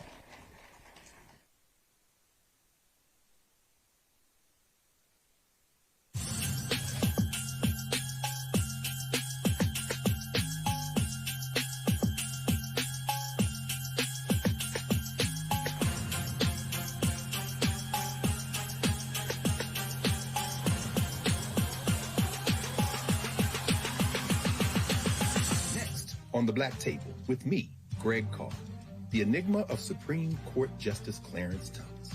What really makes him tick, and what forces shaped his view of the world, the country, and Black America? The answer, I'm pretty sure, will shock you. And he says, you know, people think that I'm anachronistic. I am. I want to go backwards in time in order to move us forward into the future. He's very upfront about this. We'll talk to Corey Robin, the man who wrote the book that reveals it all. That's next on the Black Table, only on the Black Star Network.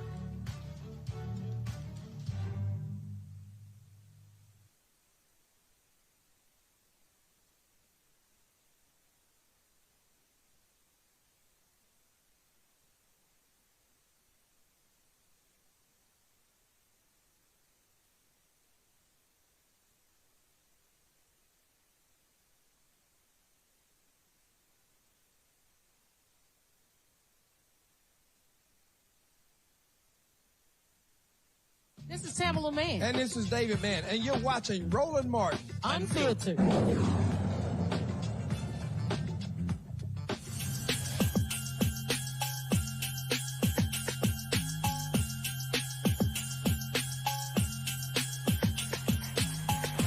Folks, welcome back to Martin Street Baptist Church, our final discussion with our St. Augustine's Town Hall. Joining me right now is Dr. John Chapman. He helps HBCUs regain accreditation.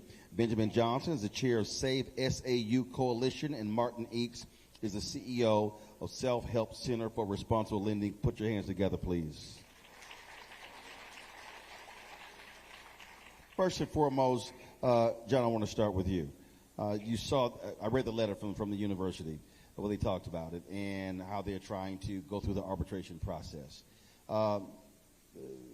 The existing accreditation council, that's one way. There are other ways to do it, but we've seen this happen before. The reality is there are other institutions that lost their accreditation over the issue of finances. And when you lose your accreditation, your students cannot get financial aid. Correct. Explain people who don't understand why that accreditation is so important from a student's perspective. Not necessarily for them just saying, oh, this is a great degree, but it's the financial aid issue. Absolutely. Roland, good to be on Unfiltered. First of all, I want to say that accreditation is extremely important. I actually chaired the team that helped both Bennett College and also Morris Brown get reestablished with their accreditation. So I've been very, thank you. I'm very proud of that. Worked hard with Dr. James and also worked hard with Bennett and wrote the recommendation along with our team to help them get their accreditation established. So So you helped Morris Brown get theirs back. Mm-hmm. You helped Bennett get theirs back. Yes. Have these folks called you? I've tried to insert myself several times as an alum, 1995 alum. Wait, hold on. I want... Again, I mean, I don't want to run past that. If you are an alum of an institution that's lost their accreditation and is going through a process, and you help two other schools get their accreditation, common sense says they should be running to you for your expertise. And they're like, yeah, we're good. Yeah, well, we had several meetings. They took meetings with me. I guess they felt obligated to, considering my track record. And it wasn't just me. I was working along with the Transnational Association of Christian Colleges and Schools, which is TRACS. Worked very closely with the vice president there and have been a part of many institutions, the HBCUs, institutions across the country, writing the recommendation to the commission that makes the vote on their status, which whether it be accreditation, candidacy, or pre-accreditation, those kinds of things. And so I did insert myself. I did have several conversations with, at the time, the CFO and the current acting president, but nothing came of it. You know, one of the things I want to say is we talk a lot about money and the financial requirement, but sitting from my seat, one of the biggest concerns I have is the time. It takes a long time to get reestablished. You talked about Morris Brown, 20 years. Yeah. It takes a long time because here's what you have. There's standards, and standards drive all of this. And I appreciate the emotion because, of course, as an alum, I have it as well. But here's one of the standards. There has to be 3 consecutive years of positive audits. 3 consecutive years. That's one of the standards. So the question becomes, when do we start the clock? We can't even start the clock anytime soon to meet that one standard. In addition to that, when it comes down to the importance of accreditation, all of these students, they have to sit under degreed and credentialed professors that are sitting out there, that have worked hard, that paid your own student loans to get the credentials. And now you have mortgages, you have families, you have children. And so they have to be compensated. The compensation that is that would be consistent with other competitive institutions is only done by students being able to qualify for financial aid. And with all due respect, I know there was one person who talked about accreditation is not important, but I would respectfully disagree, just because when it comes down to dealing with standards, when you have 1 degree program, sociology, 1 degree program, political science, 1 degree program, one of the standards is you have to have 1 full-time faculty member to oversee that program. That would be like a dean. Well, that dean, what is their salary? So when you say 1 degree program, you got to think about 1 salary over that degree program. So now the question becomes, how many programs St. Aug have? Because there is hope. Let me just say that there is hope and there is a way out, but it's going to take a lot of time. Yep. And it's time to start the clock now. Martin, your name has come up several times tonight, Martin. In previous panel, talked about when you stepped up, shared with this board, assistance that you could provide. Walk us through that, and how in the heck did they say, nah, Martin, we're good. No, thank you. So let me start with a little background. First, something you might not have noticed, I'm an old Southern white guy. Martin, I swore you were high yellow. Martin, you light-skinned. If we in Louisiana, you could be my uncle. Don't even try it. So you might think that I'd be uncomfortable here, but I grew up in an all-black community on the south side of Greensboro. My best friends were destroyed as I was growing up. My best friend was killed on the playground. And I made this pledge at his funeral that I'd live the rest of my life for the 2 of us, not for just the one of me. So you may ask, why do I care about this? My favorite speaker of all time is Frederick Douglass. Frederick Douglass says, it's easier to build strong children than it is to repair broken men. It's the greatest quote ever. So why does St. Augustine's matter? It's the place where children grow up into men that don't have to be repaired, and women. So I started in 1980 with a small group that what we wanted to do was translate the civil rights gains into the economic arena. That if you didn't have economic wealth and you didn't have economic opportunity, the civil rights movement would be important, but it would be hollow in a way. And so we grew from really a $77 bake sale into a $5 billion nonprofit financial institution. Mm. And I personally have made thousands of loans. We've made tens of thousands of loans to people that banks wouldn't lend to. And my loss record is almost 0, which just says that if you give people a fair chance, they'll do whatever it takes to pay back. So when St. Augustine's I got drawn into this. Many of you don't know Napoleon Wallace. who is this unbelievable guy who is wheelchair bound with ALS.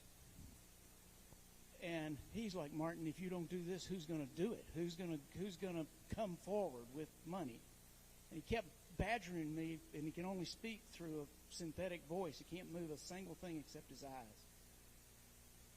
And so I got involved enough to find out that there had been a loan offered and made to Saint Augustine's that was a $7 million loan by Gothic Ventures, which is it was a white lawyer in Raleigh. And when I got the paperwork, because I found I could get information from everybody,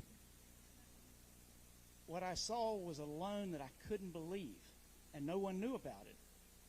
It was 26% annual interest on a $7 million loan, and if you paid it off the day after it was brought, you still had to pay an $840,000 prepayment penalty to this lender. So I went to the lender, went to the lawyer, and I said, this is predatory, and I know what I'm talking about. I've been designated by the payday lenders in America as their number one enemy in the universe. And they're like, universe, okay. I didn't even know you had payday lending on the moon and Mars. But and then when we had the subprime mortgage crisis, my organization was in the middle of that fight before anyone recognized it. For 10 years, I testified in the U.S. Senate Banking and House Financial Services Committees. So all I can tell you is that when I say a loan is predatory, I feel like I've earned the right to claim the expertise that I know what I'm talking about. This loan, not only was it 26% interest, and after 45 days, the prepayment penalty was not 2%, it was the full year's interest at 26%. It's huge. And not only that, when I got into the terms of it, it said that if you get a loan from anyone else like us, you have to take 100% of that money and prepay our loan and pay the prepayment penalty. If you were to sell any property that was unnecessary at St. Augustine's, like an off-campus residential property that wasn't essential, 100% of that money has to come and be paid back to Gothic Ventures and pay a prepayment penalty on the amount that was mandatory. So even though I'm old and I'm white-haired, when I was young I had red hair and a really hot temper. And now I've lost the red hair, but I still got the hot temper, and it just pissed me off what they were doing. And I really did believe that what that lender was trying to do was take the campus. It had a $30 million facility at 26%. Most people who don't do finance don't know this. After 3 years, the amount of $30 million would double to $60 million. 3 more years it'd go to $120 million. And then the campus is gone. Not just the university is gone, but the debt would have built up such that you cannot then recover it at that point. So on November 4th of last year, knowing that they were about to take another $4 million advance at 26% interest with all these bad things,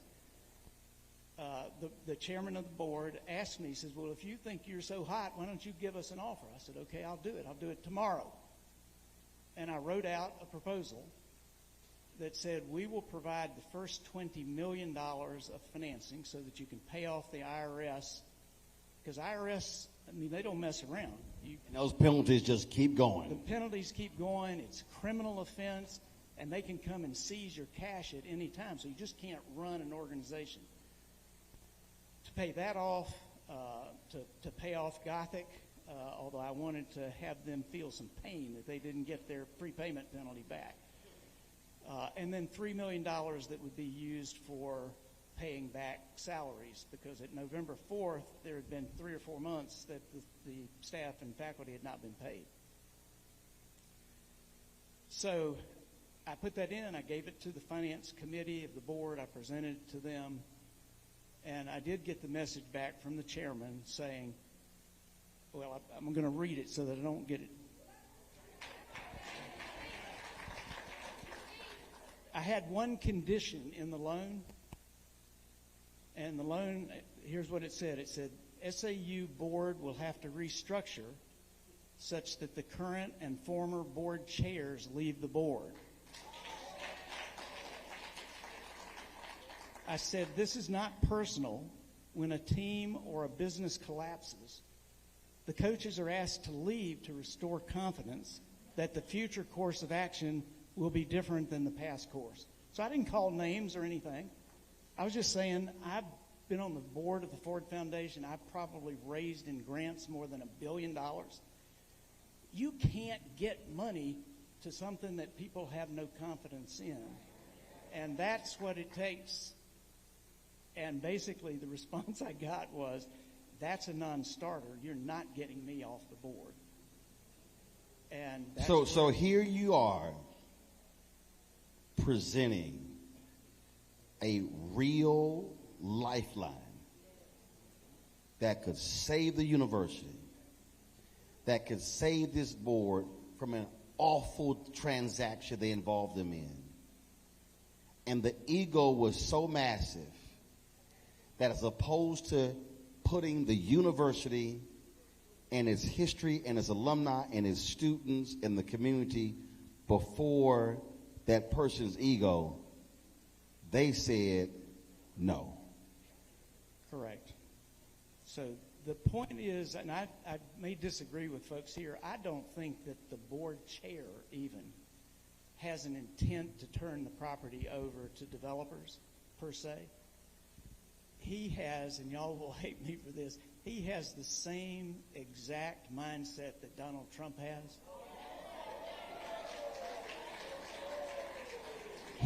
He believes that he is the only person who can actually save Saint Augustine's University, and yet he will be part of the problem because he can't see past himself. Now, what I would say, you've heard the old saying, without vision the people perish. Yep. That's where we are right now. And what has happened since November 4th when I made my offer, and it was not the lowest rate, it was still 9%, because the last I checked, 9 is better than 26. So what has happened at each step, got hold of the Gothic Ventures loan, which is just utterly corrupt. Absolutely. It was a law firm that had actually represented the university, which means that it is a outright conflict of interest to be providing that through one of your partners. Absolutely. So that was number one. The next one was that they had an idea of connecting with a sports real estate development company out of Miami who had never done a project before, ever. Had never done a project. Never had a project completed or even as far as I can tell. And they were going to do a $70 million advance to the university, allegedly, in exchange for 100% of all the property, the 105 acres, plus all the off-campus properties leased to this group at 99 years. So if that had gone through, it would have basically transferred the campus, and it's complicated, but it was all untransparent until we got a hold of it and got the Attorney General involved, who said this doesn't make sense. And now there's another proposal. So there's always something that is the gold around the corner, and now there is a loan, that's why the markers are there, from what's called a hard money lender, meaning that they make loans based solely on collateral with the intent often of taking the collateral. And here the loan will be 10 or 12% in the first year, 14 or 15% in the second year, X amount in the third year. So it's a lot better than what the Gothic Ventures loan is. But it's still unsurvivable for the university, that just the excess interest being paid on the Gothic loan, if we'd gone that path, would have required 50 to 60 staff and faculty members to be terminated, simply to pay the interest between 26% and 9%. It doesn't really make any sense at all. And yet I think that the people think they're doing the right thing, that we're the only ones who can save this university. The rest of you folks don't understand what we see. So I think it is a failure of vision, a failure of judgment, and yes, perhaps some conflict of interest engaged there. But we're getting to the point where it's almost too late. Right.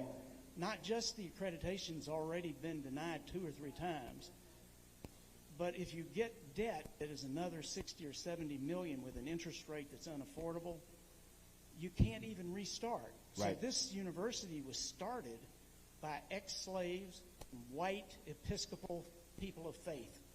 Those were the folks. Right. I think we're at a point, and so I promise I'm going to do this, but I can't believe we're complaining. Y'all need to go occupy the campus. Take it over. And really say this is our land for 158 years. We're not going to wait on the Attorney General. We're not going to wait on another loan with markers that will put you so deep. Who the gentleman was who said, we can outlast them? No, you can't. If they get you so deep in debt, as again, Frederick Douglass once said, he says, there's nothing that has enslaved, freed slaves as much as debt has been free. That was his analysis in 1865. Benjamin, so this is, when I walked on that campus, the point that he just made, as I'm looking at it, I first go, the amount of money you're going to have to spend to bring these buildings up to standard. When buildings are not occupied for a long period of time, when they sit there, they deteriorate. We're not talking one building. We're talking multiple. We're talking now millions of dollars. So then when you go the accreditation issue, then you go the loan issue, the debt issue, it's literally as if these folks are not trying to actually save the institution. Because there literally is no logic. There's no logic to saying no thank you. Right. There is no logic. There's no logic to have a graduate who helped 2 other institutions get the accreditation back, including one North Carolina, and you're like, yeah, we good, we're not going to meet with you. That is insane to me.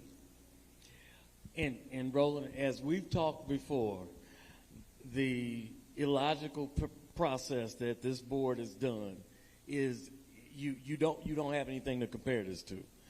And when we talk about buildings, one of the things about what we would inherit is monumental as we try to remove this board, and we need to have that board gone before anything else. They need to be gone tomorrow.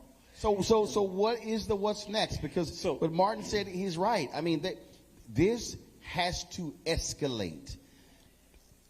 When you talk about you're inching closer, we're talking 3 to 6 months. I don't see, if you got 100 students or less than 100 students, I don't see how after graduation on May 3rd, there are 50 or 25 students. And you get denied accreditation, it's game over. Morris Brown maintained 2 students to keep going. That was a 2-decade process. He missed an entire generation of black students. Exactly.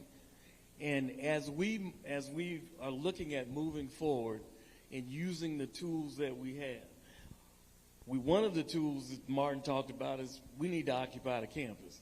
But we've working through the Attorney General's office. He has put together a series of things in regards to financial mismanagement, fiduciary irresponsibility, and he has to go ahead and implement that, and we are working with him to do his due diligence in this process. There have been lawsuits. When I understand the technicality.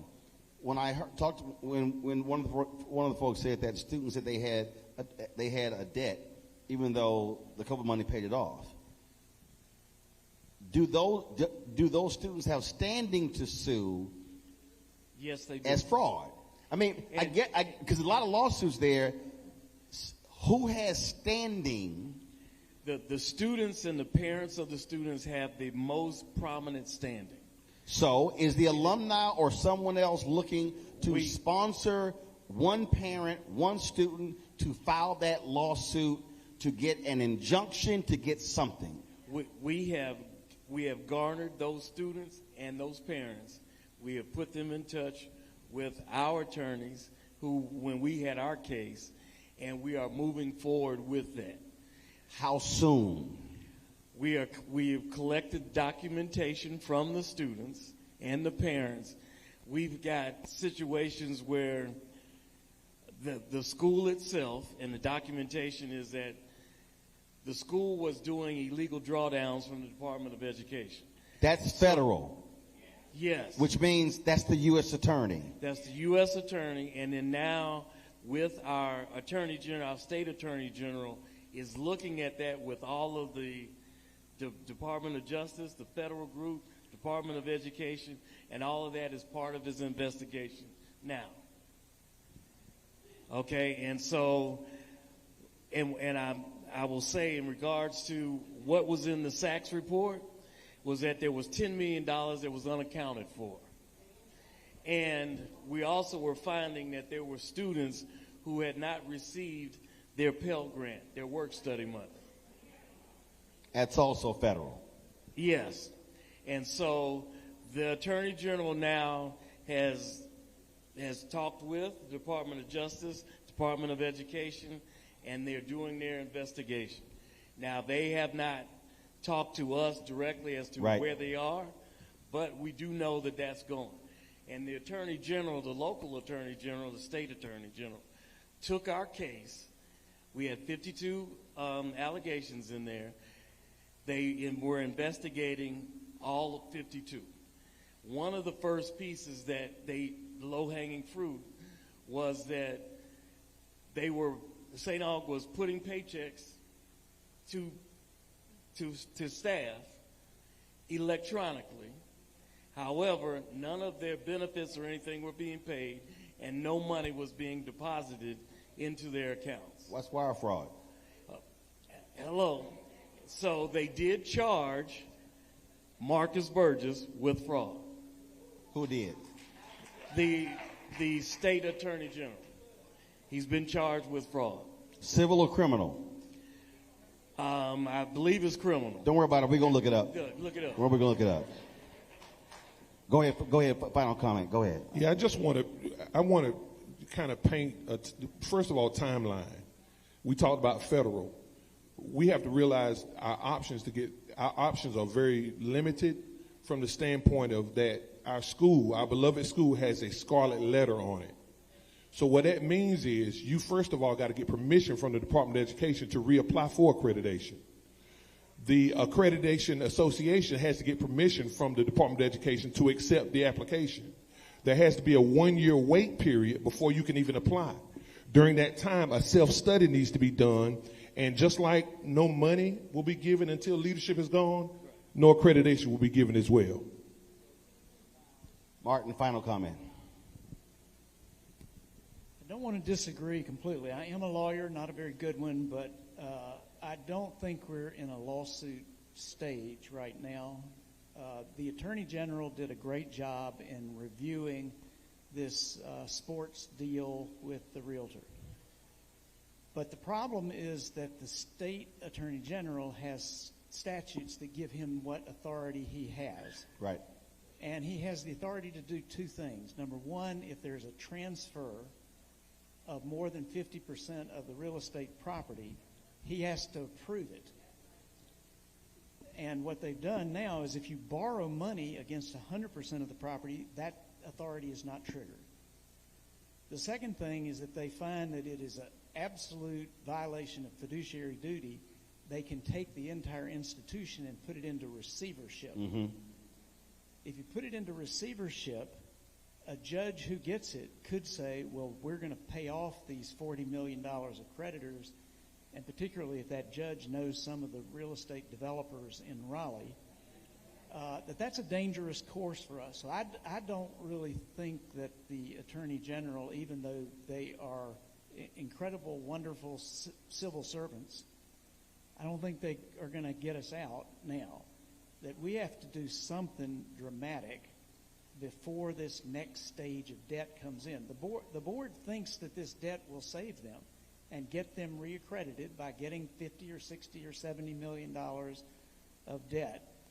But until you have the vision, not only the people but the university will perish, and we'll lose the campus as well as the university if that happens. And that's where I think we just are out of time. Right.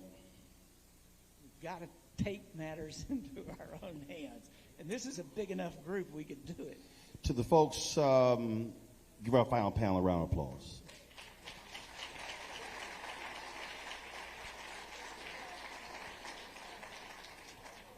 Since Martin talked about Frederick Douglass said, power concedes nothing without a demand, never have, never will. But he also made clear, agitate, agitate, agitate. This is a moment where this community has to escalate this. This is a moment where these folks cannot be comfortable anywhere. This is a moment where pickets should be unleashed at their houses. This is not about playing nice anymore. This is not about, hey, we're good. No. This is literally the future survival of an institution.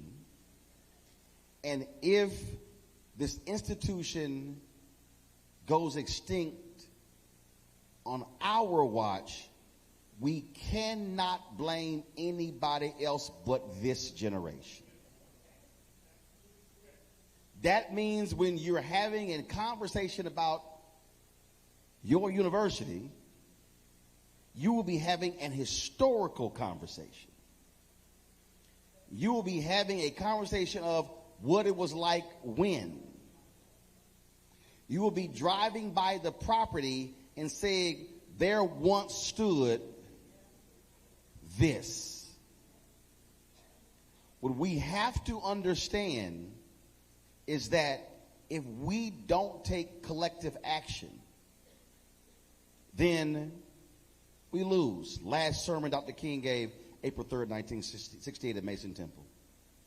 He said, black people individually are poor, but collectively we represent one of the largest economies in the world. But he said we must do it together. What he also said was, when he was talking about the garbage workers, he talked about, he said, Reverend Jackson, he quoted him, we must redistribute the pain. There is an immense amount of pain in this room. There is an immense amount of pain listening to those students. I can only imagine what those almost 100 students feel like going to an institution and then where you can't even walk on the campus. This is a moment where you must redistribute pain, where you must take your anger, you must take your, frankly, depression, you must take all of that and channel this and target the very people. There is no way any member of this board can defend the loan you described. Signing that loan by itself is a gross dereliction of duty. Because if they had asked any expert would have told them, do not sign that loan. If they had talked to any expert about doing a development deal, the first rule you ask is, do you have any experience with this before? You do not build a 10,000 square foot house with somebody who has experience with Lego.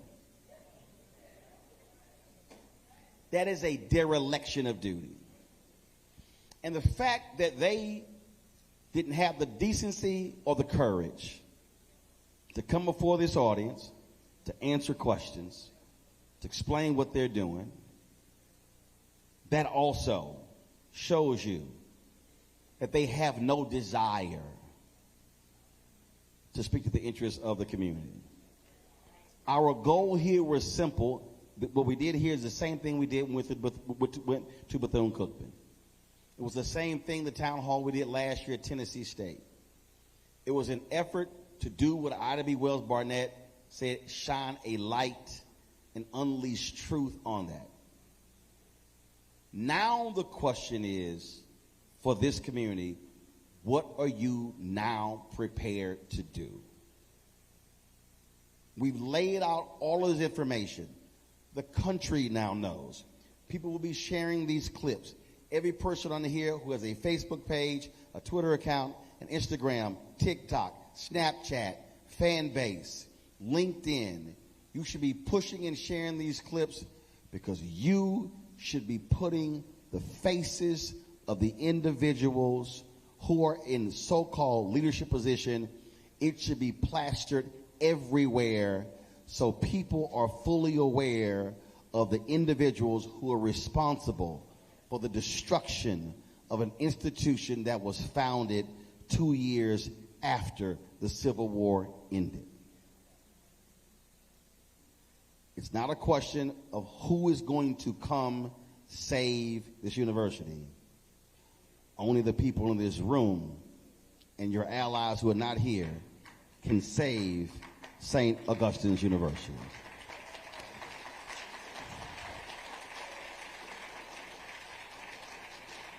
Let me shout out the pastor of this church for allowing us to be able to broadcast this show. Thank you so very much. Thank you so very much, Doc. Let me shout out Cornell Conway with Gain Sports for hooking me up with this sweater. I appreciate that as well. And let me thank all of you for being here. I created this platform because I knew, first of all, I created this platform when TV One ended my show because I knew with Tom Jones' retirement in December 2019 that we needed to have national platforms that were black-owned, that spoke to our interests. The reality is MSNBC, CNN, Fox News, ABC, NBC, CBS would never do anything like this, would not expend this amount of energy, time on it. When I look at the fact that more than 3,000 and 4,000 people were on our channel watching this, people all around the country, in Canada, in the UK, in Jamaica, in African nations, in the Caribbean. And so do not be surprised that when this ends, you're going to be hearing from people all across the country who are going to be saying, how can I join in your fight? And so we thank all of you. We appreciate it. To all the folks, don't forget, I'm going to see you guys Monday. I'll be in Myrtle Beach, South Carolina. Darius Rucker, Hootie and the Blowfish have their Monday after the Masters Golf Tournament. I'll be spending some time with them. Got to see my man Darius. Also, folks, do not forget, all of you who watch, all of you who pay attention, we don't have millionaires and billionaires supporting our show. We advertising agencies ignore black-owned media every single day, but 35,000 donors since we launched 6.5 years ago have contributed to this show. And our target goal is very simple, and that is to get 20,000 of our fans on average contributing $50 each a year. That's $4.19 a month, 13 cents a day. That is critical for what we do because we want to do things like this all around the country. There are elections that are coming up, but there are other issues that we want to focus on when it comes to health and business. And there's no other, let me be real clear, there is no other black-owned media company in America that does what we do here. No one else goes on the road, does live broadcasts, connecting with the people. So your support is critical. And so those of you who, of course, support us via Cash App, use the Stripe QR code. You see it on the screen right there. Just point your phone to it, the Stripe QR code for Cash App. If you're sending check and money orders, I love my people who do not believe in electronic payments. They've sent 800 checks in the last month and a half. I have to open every envelope, categorize it, sign it, all of that, but it all cashes the same. And so do me a favor, make it out to Roland Martin Unfiltered. Don't make it out to Roland Martin, Uncle Roro, Black Star Network Unfiltered, because it's an issue with the bank. Just make out Roland Martin Unfiltered. P.O. Box, got the P.O. Box right here up on the screen as well. And, of course, PayPal is R. Martin Unfiltered. Venmo is RM Unfiltered. Zelle is Roland at RolandSMartin.com, Roland at RolandMartinUnfiltered.com. Download the Black Star Network app, Apple phone, Apple TV, Android TV, Roku, Amazon Fire TV, Xbox One, Samsung Smart TV. Be sure to get my book, White Fear, How the Browning of America is Making White Folks Lose Their Minds. I'm going to be signing copies over here when we get done. And also get the audio version that I read on Audible. All of you out there who want to get our gear, y'all know we have our merchandise. Our new shirt is with the quote, MAGA chose between woke or broke. They chose broke. And also get our other shirt, Don't Blame Me, I Voted for the Black Woman. So go to rolandmartin.creator-spring.com or go to blackstarnetwork.com. And don't forget, download the app Fanbase. And also, if you want to contribute to the crowd fund there as well, go to startengine.com/Fanbase. Again, thank all of you. Thank the pastor. Thank the church. Thank the audience as well.